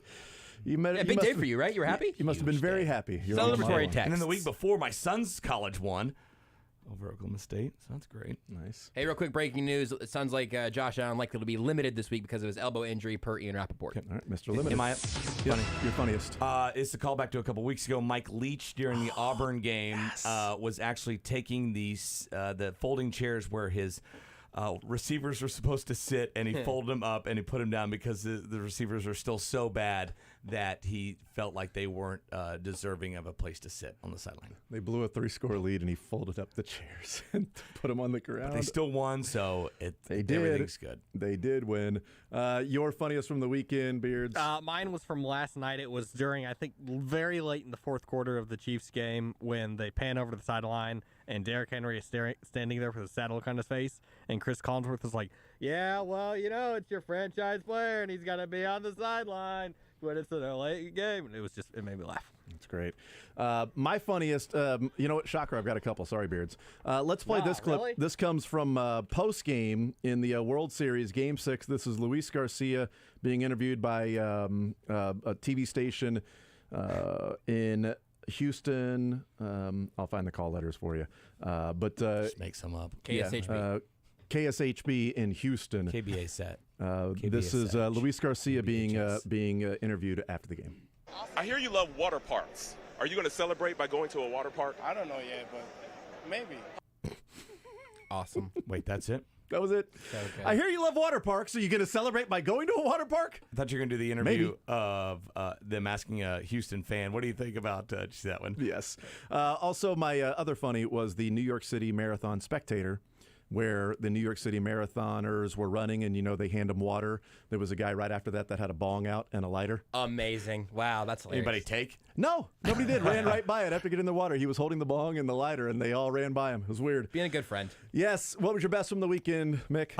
My daughter, when we came home Friday night after the high school game, she didn't want to go because it was all rainy. We're like, hey, Avery, did you have anything to eat? She's like, yeah, I had a pepperoni burrito. I'm like, what? I had a pepperoni burrito. We're like, oh, you mean the Hot Pockets? Yeah, well, the pepperoni burritos over there. So we're now calling Hot Pockets pepperoni burritos, or the ham and cheese burrito. That's what we're calling them in our house. Did she participate in the New York City Marathon bong right before that? Because that is a real can't remember the real name. Wow, pepperoni burrito. I had one of those pepperoni burritos. Pepperoni burrito. Wow. What was the best for you, Beards? I don't remember what day this came out, but after a few weeks or months of questioning, HBO canceled Westworld. I was very sad, but I just want to say it's one of the most unique, interesting shows that I've ever seen. I will put season 1 against anything that anybody comes up with. This is one of the best things ever on television, and I'm going to miss it. Super Bowl 54? Yes. I feel like calling a show one of the most unique and interesting is kind of like saying, no. He's got a really good personality. You're going to love him. You're going to love going out with him. He is Season 1 so was funny. Excellent television. It was really excellent, interesting how excellent bad stuff. it was. Yeah, it was unique and interesting because it was awful. My best from the weekend, outside of going to the game, my best was, for some reason, it also could have been the funniest, in the Miami and Florida State game, where Florida State just beat the pants off of Miami.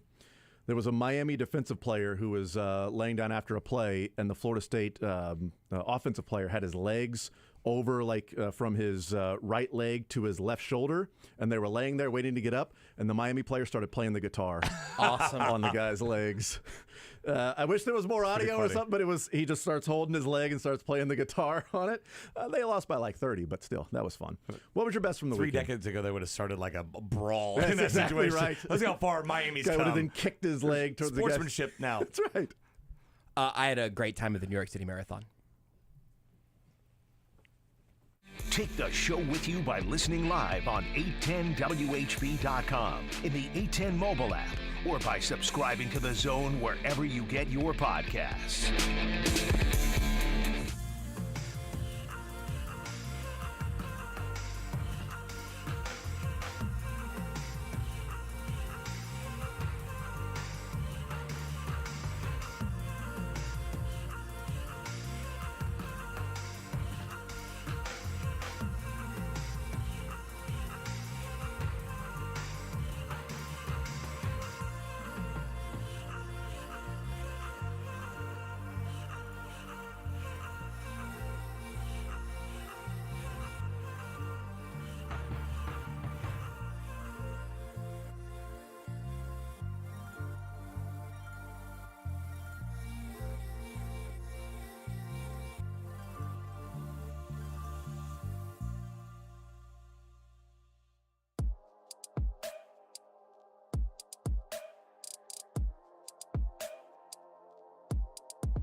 The Zone with Jason Anderson. I felt like stuff exploded inside of me. Weekdays from 10 to 2 on Sports Radio 810 WHB.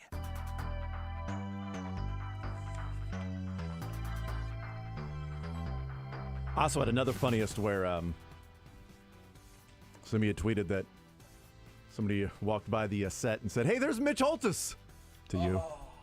Yeah, Nick. I saw that. That was yesterday? Did that happen? It was yesterday. You did not hear it, but somebody had tweeted and said that dude just walked by and said, "Hey, there's Mitch Holthus."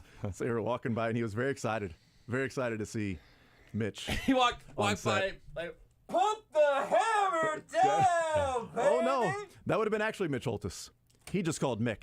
Mitch Yeah, Holthus. I wonder. So, what do you think happened there? I'm fine with that. Do you think he Mistake knew me for Mitch Holthus? Do you think he knew your like face? Jason's wife. Yeah, so he knows my face, knows Mitch's face, but Mick and Mitch are very close in sounding. Mitch. Yeah.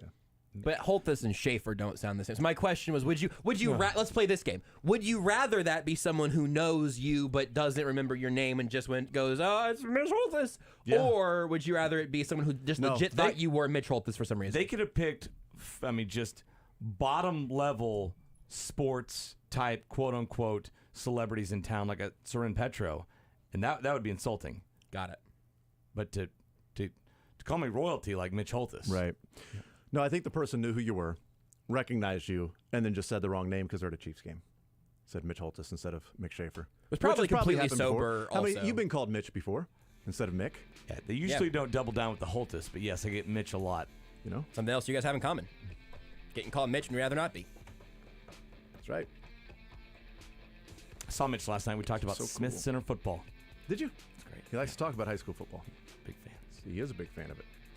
All right, we'll see what happens this week as Chiefs get ready for the Jaguars. Noon, just a boring noon kickoff. Finally. Just a regular. You excited about that, Josh? I'm so excited, man.